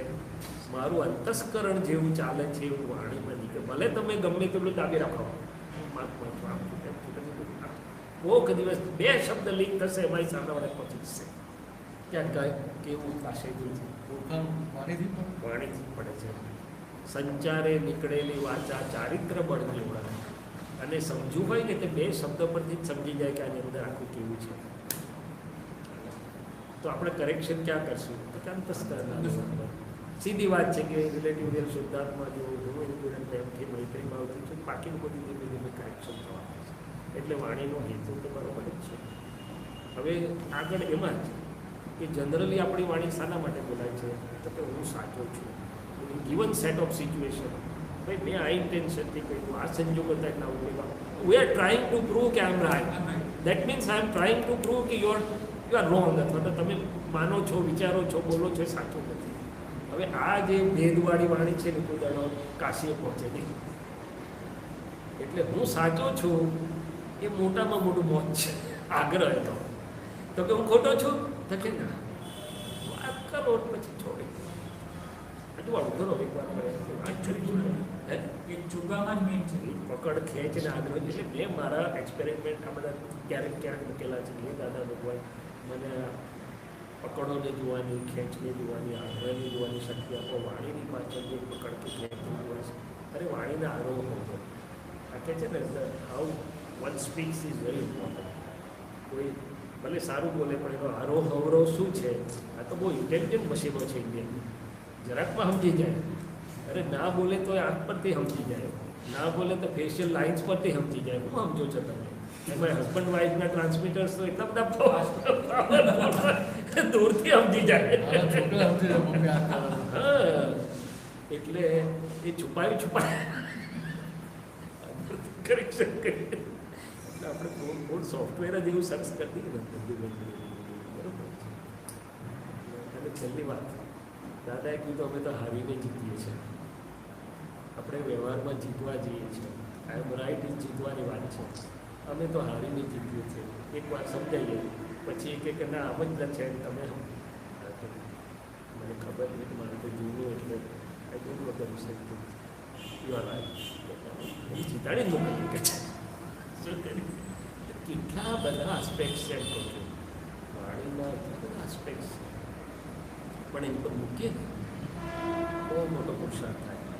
અને આ તો આપણી વાણીની વાત કરી. આ જે વાત કરે છે ને તેનાથી મોટી છે. કે બીજાની વાણી મને જે અસર કરે છે પાયલટને, અને તે વખતે હું જ ફેલ થઈ, મારી વાત કરું, હું ફેલ થઈ ગયો છું. હું એટલે મારું જ્ઞાન તો હાજર થતું નથી કે વિનેશ આનંદજી નથી બોલ્યા, એમની ટેપ રેકર્ડવાથી છે, અને આ તો શૈલેષ આનંદજીની ટપાલ છે, હું ક્યાં લઈ જઉં છું, પણ એ કશું હાજર થતું. પણ એ પાછું પ્રયોગમાં મૂકેલું કે હે દાદા ભગવાન, આ કોઈ પણ ફાઇલની ટેપ રેકર્ડ આ ફાઇલને જે અસર કરે છે, અને તે વખતે મારી જાગૃતિ થાય છે, તો મને શુદ્ધ ઉપયોગથી જાગૃતિનું વિજ્ઞાનથી જોવા, સમજવા, જાણવાની ચોખ્ખું કરવાની શક્તિ પછી બધું હાજર થાય. એટલે આવરણો એપ્લિકેશન પાર્ટથી ધીમે ધીમે ચોખ્ખા થતા છે. તમે સેક્ટર્સ નહીં ક્લિક કરતા કોમ્પ્યુટર કે ભાઈ આજે આટલા સેક્ટર ક્લિક કર્યા છે, એટલા બાકી છે, આજે આટલા કર્યા છે, આજે આટલા બાકી છે. It works like this. કેટલા વાગે હવે? Thank you. 5 minute over. Jai Sachan. Hope કે our journey has been meaningful and fruitful.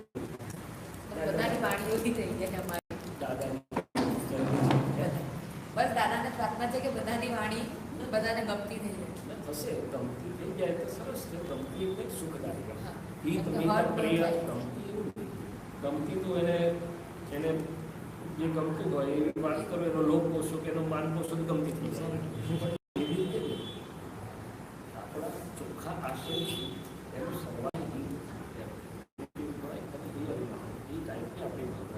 બાકી જેને લોભીને લોભ આપી, લોભિયાથી છેતરાઈ માનીને માટે બહુ સહેલી રીત છે. બાકી કામ કરાવો ને જે જોતું તો થોડી પર ચડાવવું બે તો એ પણ આવડત નથી ને કે ભાઈ આપણું કામ હોય તો પ્રેમથી બોલી એ આવડત નથી ને. ખાલી મસ્તી કરું છું. નહીં પણ એ આપણો આવડત આશય નથી. છે એ ખબર હોય કે મતલબ મારી તરતીલી છે એટલે ખબર હોય કે આમ બોલીશ તો સાઈડ ઇફેક્ટ આ જ આવવાનું છે, પ્રિપેર્ડ છે, પણ તો એ જ નહીં કરે. એ તંતીલીને ઉપયોગમાં મૂકો. જાગૃતિમાં દાદાને પ્રાર્થના કરી કે તંત કેમ છે તો કે હર્ટ ઈગોને કારણે છે. Ego is trying to show its presence કે હું છું, કેમ તમે મને ગણતા નથી, અને ક્યાંક ને ક્યાંક એને સપરેશનની ફિલિંગ આવે છે, હર્ટની ફિલિંગ આવે છે, એટલે રિબાઉન્ડ થાય છે, તંત્ર શું થાય છે. બાકી ઈગોને જો લાગે કે ના એમાં બધું જ છે તો કોઈ દાડો એટલે ગો ટુ ધ રૂટ. એટલે શુદ્ધાત્મા પ્રકાશ